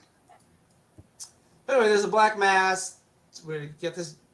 We get so we, uh, this is brought up in the book, but by the actress. But we get the main woman, head of the coven, and then we get slut witch. We get the other witch who's like everybody's wearing black cloaks down to their feet, no makeup, hair Mhm. all up. We get the blonde with bright red lipstick and a shorter gown than everybody else, and she's got the hooker heels on, and it's like, what is this? She's in the book, and she's like, I don't know why they were dressing me like that, and I was wearing the lipstick and stuff. It made no sense, but I realized I'm the. She said I forget what her quote was, but it's like I'm the hooker or witch or something. It's just funny. But anyway, because aren't the coven? Isn't you're supposed to all dress the same? Isn't it like unity and whatever? I don't know, whatever. It's not like the craft where they were all dressed. All the girls were dressed differently. I don't know. Right. um, anyway, so we cut to uh, Jack and Mickey are at this. Is it? They're at this meeting, and you were talking about the ladder. Well, they're there to basically get the ladder from the people who are using it. Right. I guess they're also coven, I guess, but they're more like Jack as a witch. Jack Yeah, is like, there's white witches and that's black witches, I guess, in this. And the black witch coven is, of course, what Lewis yeah, was, working with. And then Jack has a friend, Gareth, who yeah. is like head of this white witch coven, I guess. Or I don't even know if you would call it a coven, would you, if they were white witches? I, I don't. I think a coven is a coven, regardless of Just whether it's because good or it bad. doesn't matter if they're white or black Good or witches. evil. Yeah. I wish they would name it something different than Black and White Witches, because it just seems like black is bad and white is good. Yeah, yeah. I was thinking about that too. I mean, I don't want to be all whoa because people don't like that, but some things just kind of just they don't sound right, regardless of anything. I mean, whatever. X-Ray says the black witches keep it real. I mean, Uh, that's a saying, I guess. Anyway, I have no idea what Robert's talking about. He's talking about all kinds of stuff. I don't know. Blondie and the fact that he's half Dutch Canadian, which the Canadian part I guess fits in with the show. Anyway, let's get through this so we can talk about Erie, Indiana. Anyway, Yeah, because Wes really wants us to talk about Erie, Indiana. We've got too much Friday the well, 13th they're doing talk. this as a horror, so I mean, they took that one away. I think they're gonna do all the seasons plus Fear itself. Yep. Anyway, so they're with the good guy witches. We'll say that, and they're gonna hand over the evil ladder, where it's just like this. It's like a wind chimes for evil, I guess. I don't know. And then yeah, Jack's friend sees Mickey and I guess kind of brushes her or touches her shoulder or whatever, and Hmm. he says to her, "You have some kind of power there." And she's like, "Oh, I didn't. Really?" And Jack is like, "Oh, really?" I'm like, wouldn't Jack have known this? I guess Jack isn't as magical as he says he is. He until this episode. Then again, it's one of those episodes of a TV show where we have to get introduced to a character the audience has never seen before, and then the character goes, "I love coming over here every day of the week and hanging out with you guys." And you've never seen this character ever before. Is that the Danny character? What? Or what? There's No, a character. Are you talking about I'm talking somebody else? Garrett, the older guy. Oh, Garrett's. Yeah, Jack's friend. Yeah, Yeah. but I'm just saying how they threw in Mickey having some kind of powers all of a sudden. Like it's been 2 seasons, and they all of a sudden decide maybe she's a witch. Like Yeah. All of a sudden, yeah. so. Um, Anyway, yeah. So the guy's like, "Oh, I think Mickey has some kind of power." Um, one of the guys from the get together gets kidnapped by uh, the bad witches. They're gonna kill him unless he tells them where the ladder is. Um, he's like, "No, no, I'm." He gives up so easy. He's like, "No, no, I'm not gonna tell you." Okay, here's where it is, and here's where they are, and now you're gonna let me go, and I'm really another witch, please. Like, witch, please. You think they're gonna let you go? Are you dumb? You idiot. Anyway, he deserved to die. I didn't like. We didn't even get introduced to this guy so Joey, it was that the Danny the character? redheaded dude. I think that was Dan. Was that Danny? I can't remember. Must be. That I'm thinking that the guy that like fixed the car. He's the guy at the garage. He fixed the car for Ryan, and it was like him and Ryan have hung out together in the past. Here was another character that we Oh yeah, only saw this episode, but it was like, hey, yeah, what are you doing this weekend? We'll get a that's couple of Danny. chicks and, we'll go out and have some drinks or whatever. Yeah, Danny was. Yeah, Ryan's friend, who's a really good friend in this episode. Never seen him before. I mean, And I liked him. He might have been a little stupid in some of his stuff, but I liked him for the duration of the episode until they, you know, dispatched him. But yeah, yeah, like his girlfriends, Ryan's friends don't last that long either. Um, his girlfriends and his friends do not last very long. yeah, yeah. Well, that one girl got away. The reporter episode with the news guy. Uh, She lived. I guess she never dated Ryan again, but she lived at least. he Um, said, "You're dangerous. I'm not dating you yeah, anymore." screw you guys. I'm going home. So anyway,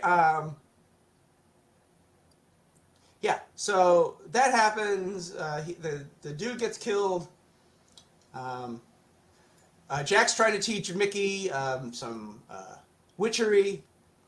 Um, they go off to do their thing. Ryan gets introduced we get introduced to Ryan's friend Danny. Danny comes, hey, let's go out. Let's go and hang out and do some stuff. Never see you hanging out. Let's go do some crap. Oh, let's go to bars and pick some girls up and whatever. Then we get this mysterious woman come in, introduces herself to Ryan, says she's on their side. She's trying to protect them from the evil people. Of course, she's Lisa. In disguise. I mean, we know who the hell she is. They don't. Yeah, they don't do a very good job of like trying to make her look different. Yeah. And I mean, she's got makeup on now, and she's not wearing the cowl and the hood or everything. But anyway, so she introduces herself to Ryan, and Ryan falls for her bullshit pretty fast. Yeah, it's like, did you wake up stupid this morning, Ryan? That was the reaction I got.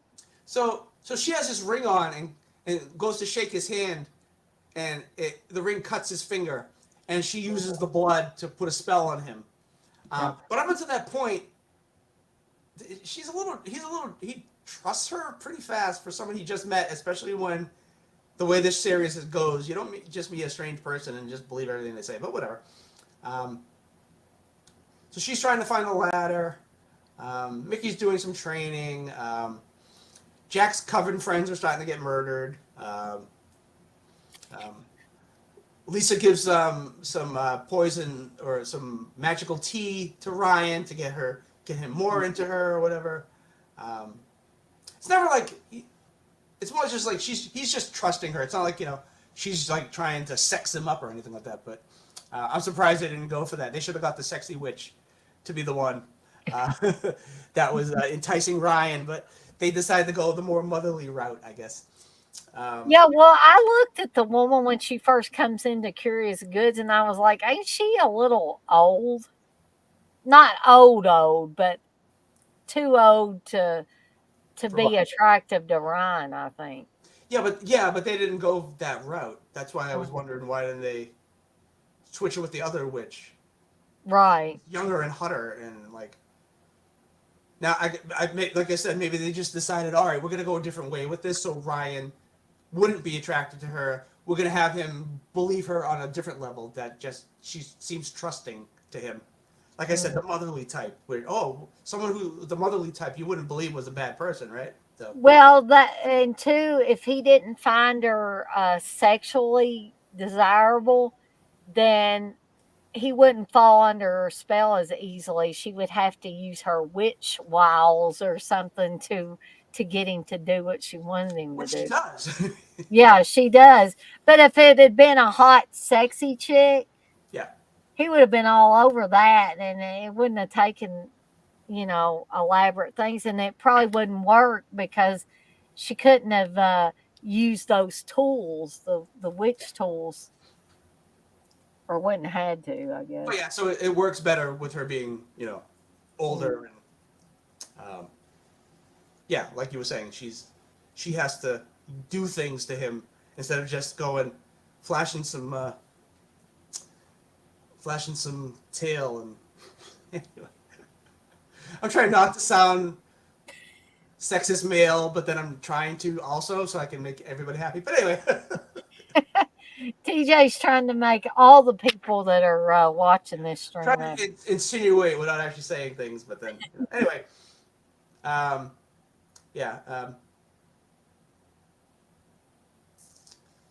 so we Mickey and Ryan and Danny are gonna hang out. We're at Danny's shop. This woman comes in to drop off her car. It's Hooker Witch from the early beginning. Right. So we're like, they're setting something up here. We know Danny's not going to be too long for this world or this series. Poor Danny. Yeah, she hits on him, and he thinks that she wants me because she's coming back to the because she comes back later or whatever. But now Ryan's like in full possessed. Ryan's possessed, sort of. Like he's under a spell, not possessed. Danny's trying to shake him out of it. Danny gets killed in the process. Um, Now they're kind of using Ryan to get the ladder back, while Mickey's trying to, they're also trying to do their thing with, Jack is trying to teach Mickey because Jack's people are starting to die. Um, they kill Gareth. Gareth gets killed. Sorry, Hmm. Gareth. Yeah, Um, 4 years. and then they're gonna use Ryan to, like I said, go get the ladder back. Um, they try to get him to kill uh, Mickey and Jack, which doesn't go. It's not gonna go their way. We know that's not gonna happen. No. Excuse me. Sexy witch gets murdered. She gets some nice blood plopping out of her mouth. So we get a nice little kill there.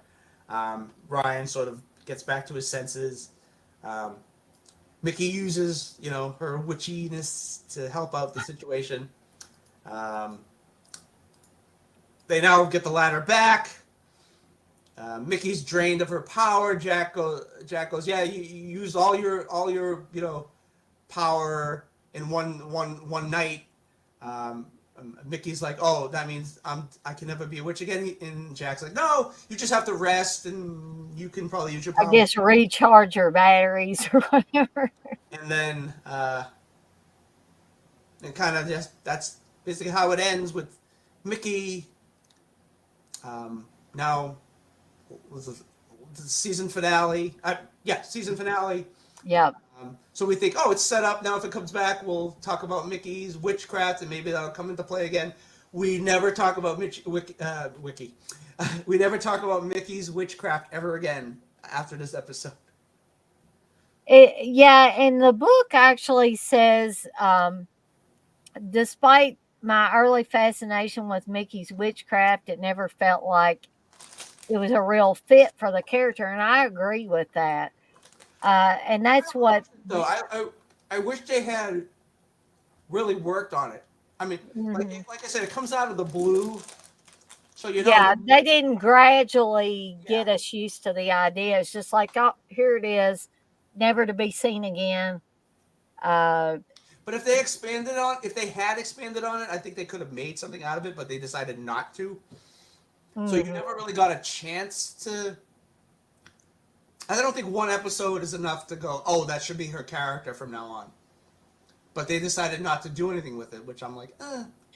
But I see your point, but I don't know. And the executive story consultant said that Jim Henshaw, um, he said they talked about the decision to try it and then ultimately let it go. I know that a lot of times we would just try stuff Yeah. and we weren't happy with the way it worked out, or we thought it would take us into places that it didn't take us. With Mickey's witchcraft, I think we tried it and the audience reaction wasn't great. So the audience reaction at that time was more than likely what pushed them to say, we're not going to go any further with that. But I want to know what TJ's interpretation, and he may have not had an interpretation, but the interpretation of the Kermit the way Frog. Oh, sorry. that Mickey That's my looks at birthday. that Mickey looks at the camera at the end. It was almost like she was becoming a an evil witch instead of, the good witch. I'm not going to say white and black anymore, but the good good witch. But the look she gave, I don't know. I was a little confused by that. So, what did you think about it? Um. Well, so she's at the table and and she touches the book like she's gonna continue with the witchcraft and learning what she's capable of doing. And Hmm. it, I I think I'm looking at her expression. I think it doesn't look like it's overtly going either way. I think it looks sort of in the middle of just her opening the book like she's going to continue with this, um, and she's sort of inquisitively looking at it, and then she sort of looks off, Mm-hmm. and it could have gone into an evil face, but it didn't. So I don't feel it was making I him. don't know. I guess I was confused by the look. I didn't know exactly how to take it. It may have been that she was just exhausted from using her powers up, and Yeah, that was just I mean part of she's that most look. somebody her makeup spared, so we know that she's tired, uh, and her hair doesn't look as red. Although the quality of the video isn't that great anyway. So. but so that was an okay episode, but I I guess I don't know if I tuned out or what. I see X-Ray says the ending was hilarious. Ryan turns into a kid, brings him back to his old ass mother who has to raise his ass He's all jumping over. ahead to season 3. Oh, okay. That's the I was a little confused by that. X-ray. That's season 3, the first episode. Yeah, that's Okay. Ryan's Now departure. that makes more sense, and I was Now like, we have to do the episode because we just told you what the ending was. it's like, where did that happen at? Okay, so that's the prophecies episode, That which we're means we going to have be 19 talking. episodes next week. I agree that they did Ryan dirty. That's his fault. And it's his manager at the time thinking, hey, we're gonna. And I don't think they never mentioned anything about maybe like him trying to get more money. They were just like, no, I'm not gonna be on the show anymore. And X-Ray also says, "Oh yeah, this was the episode I pretty much tuned out of the show." So I don't. I mean, way back when I was watching it first time around, I was little more than a kid at at that time, so I didn't pay attention to shit like that. Yeah.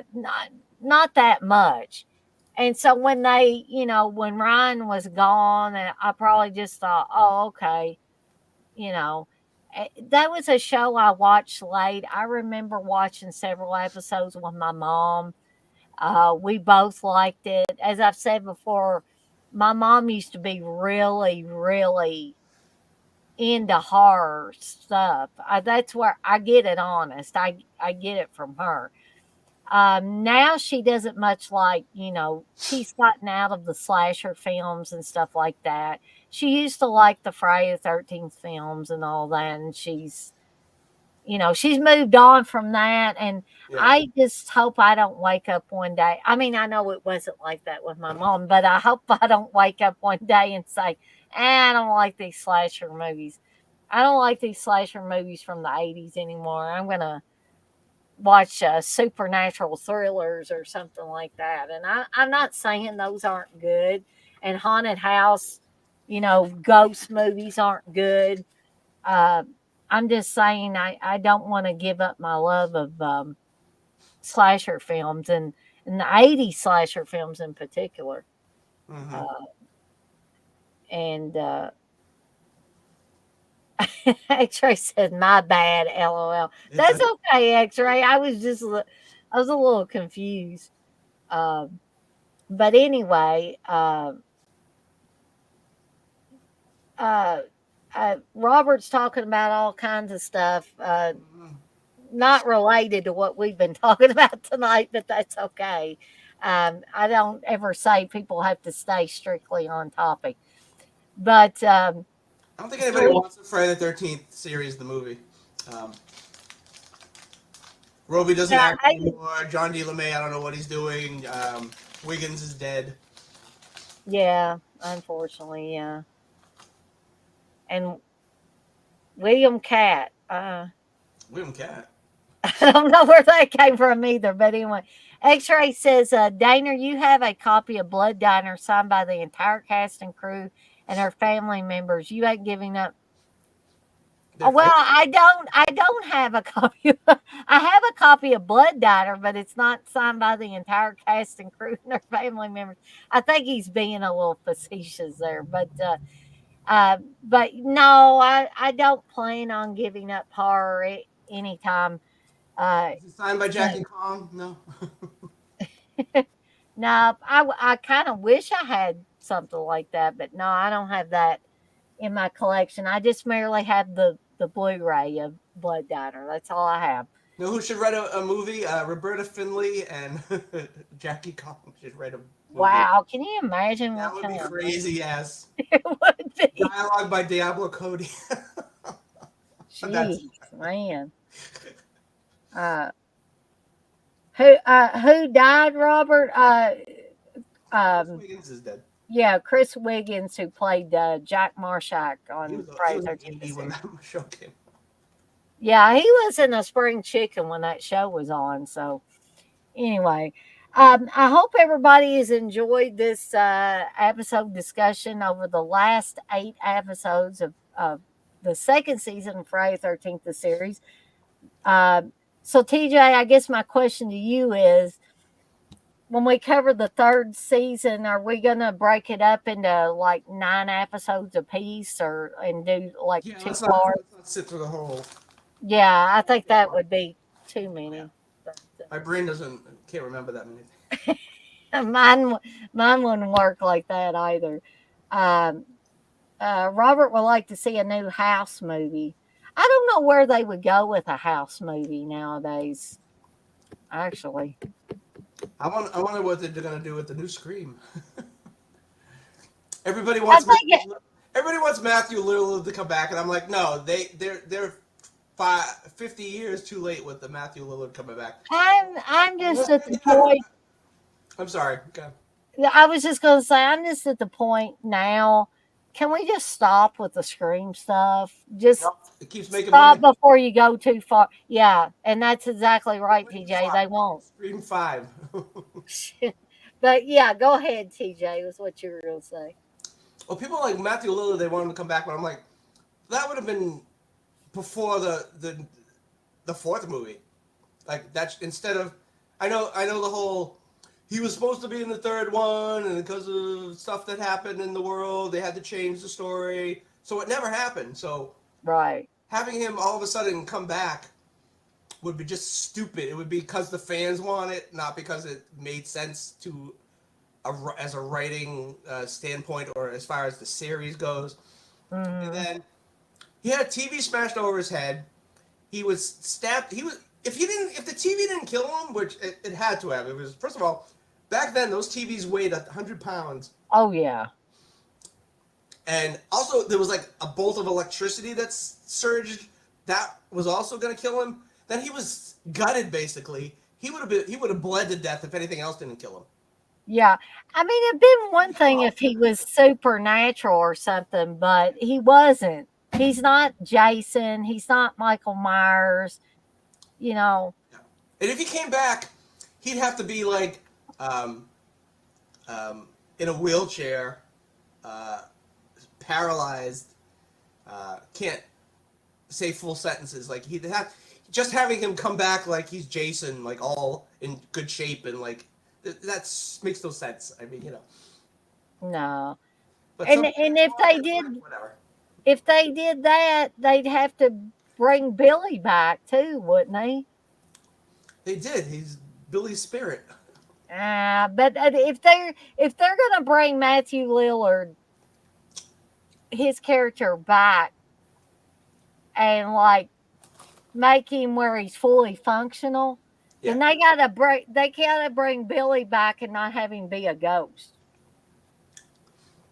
yeah. That's my thing. I say I don't care. I brought it Yeah. up. But Well, yeah, I don't care at this let's end point, the really. series now. They're not even. Radio Silence isn't involved anymore. They got the guy who did Happy Death Day. They're not even writing the damn script anyways because there's a strike going on and they wouldn't be out for 2 years or Right. 3 years. I read something. I saw some article somebody put on YouTube. Oh, the people have said. I don't know who these people are that said this, but people said that the movie will be out by next um, winter, and I'm like, there's no way this would come out by next December or whatever they think the winter is. When they can't even write anything right now. I mean, it's like it's Exactly. nice to be a fan and want things, but that doesn't mean it's gonna happen. And Chris seems to agree with me. He says, "Yes, Dana, no more Scream." And he says, and X-Ray says, once slashers go into a big city or space, it's time to call it quits. Well, unfortunately, like they've had Jason go into space, and I love Kane Hodder, and I've said this before, I'll say it again. I love Kane Hodder's version of Jason, but Jason X, ugh, I still don't like that film. I still don't like that film. I think I would like the remake better than I did Jason X, and some people might think that's blasphemy, but I Which, have to say it. And Chris also brings up a point I'd like to touch on. He says he likes the OG trilogy, and well, I have not seen 4 or 6. I've said this before, but I'll be glad to say it again. And people are probably thinking we don't want to hear you say it again. But I liked a few of the sequels along the way, a few of them, not all of them.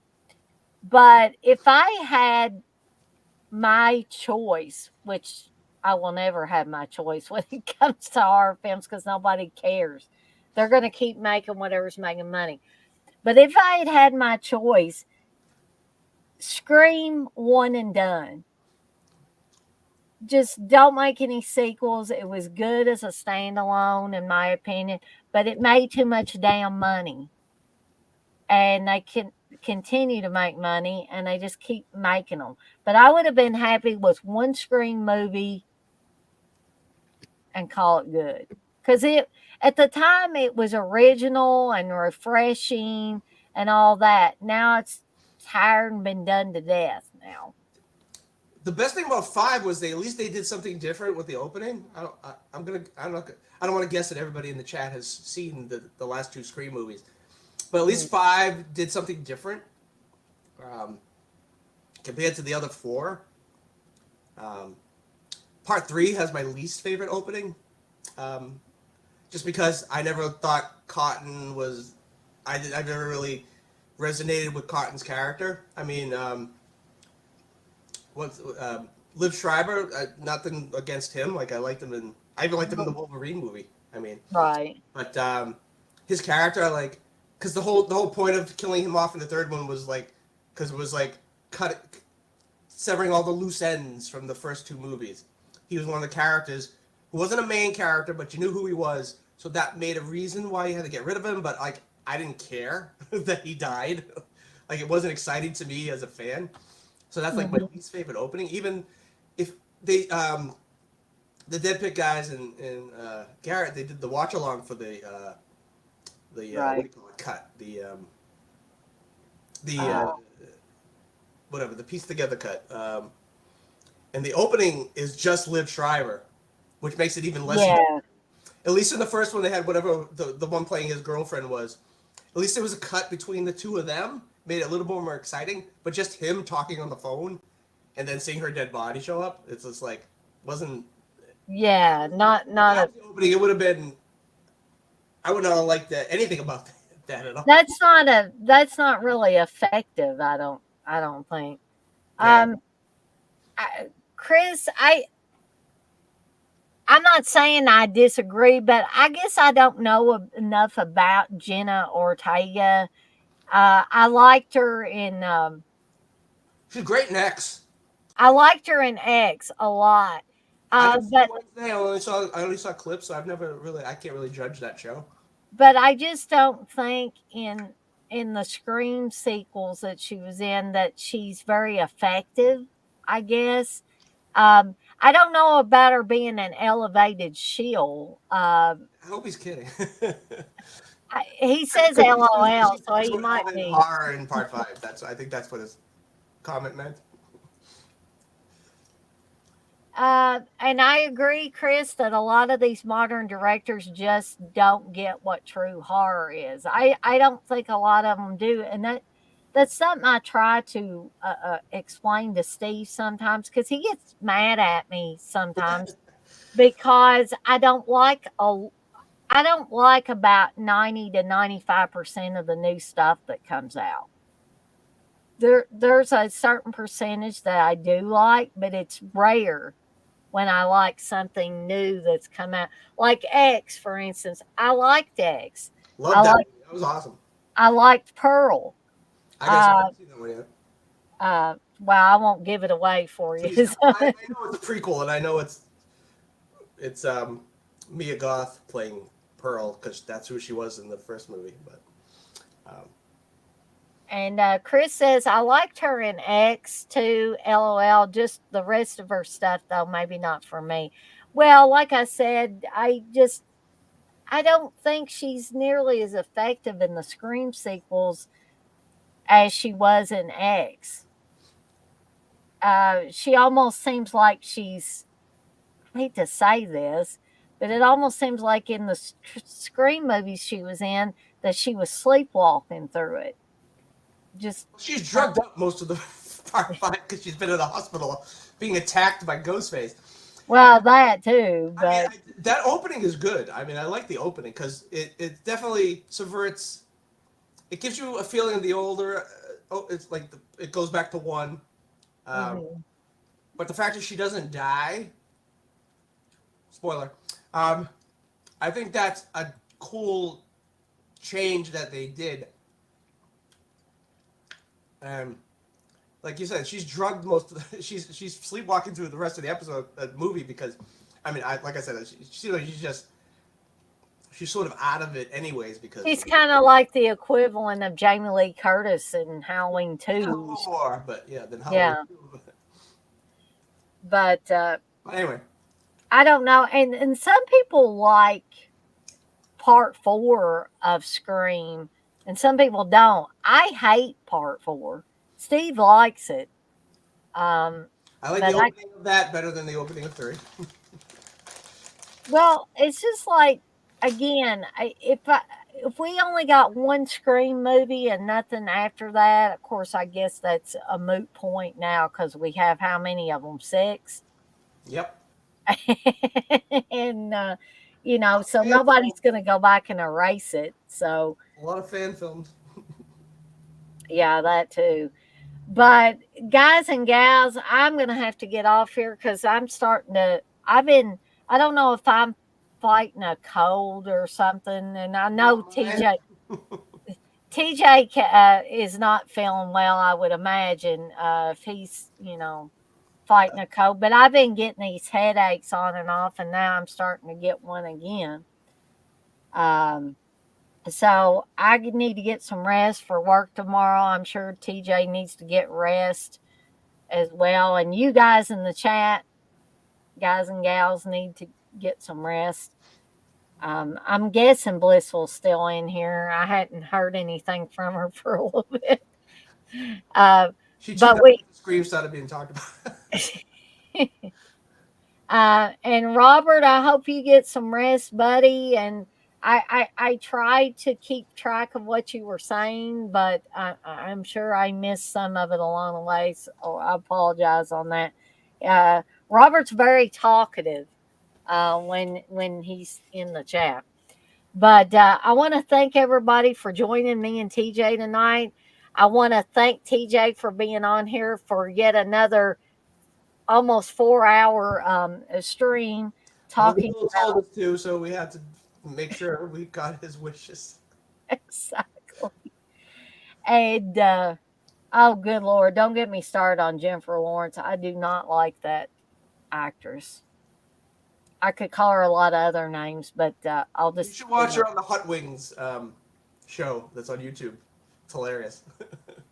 Ugh, I tried to watch that or tried to get something out of that no hard feelings or whatever it was. That The one where she has sex with the young kid, or well, I don't know yes, if they have sex. I still haven't seen the movie, so yeah, I won't give it away, but man, Steve was watching it, and I came in there for a few scenes. I was like, no, I just can't.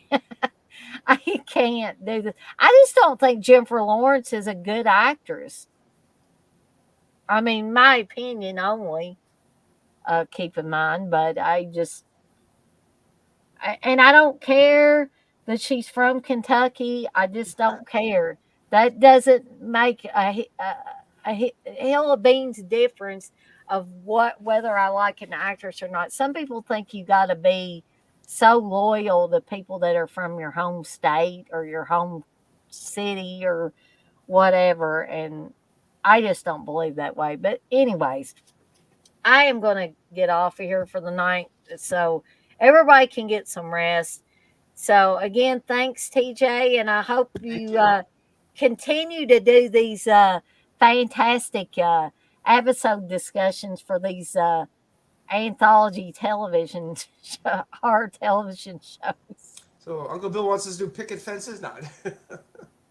Picket fences. I don't even know if I watched all of that like went the first time around, but anyways, um, as I always say, I'm gonna skedaddle on out of here for the night, and I will see everyone on the flip side. Yeah, and live long and prosper. Everybody have a great night, and I'll see you next time. Good night, TJ, Hi, Dana. and we'll be back next Wednesday, barring anything happening, talking about the first half of the season 3 episodes. So goodbye, everybody.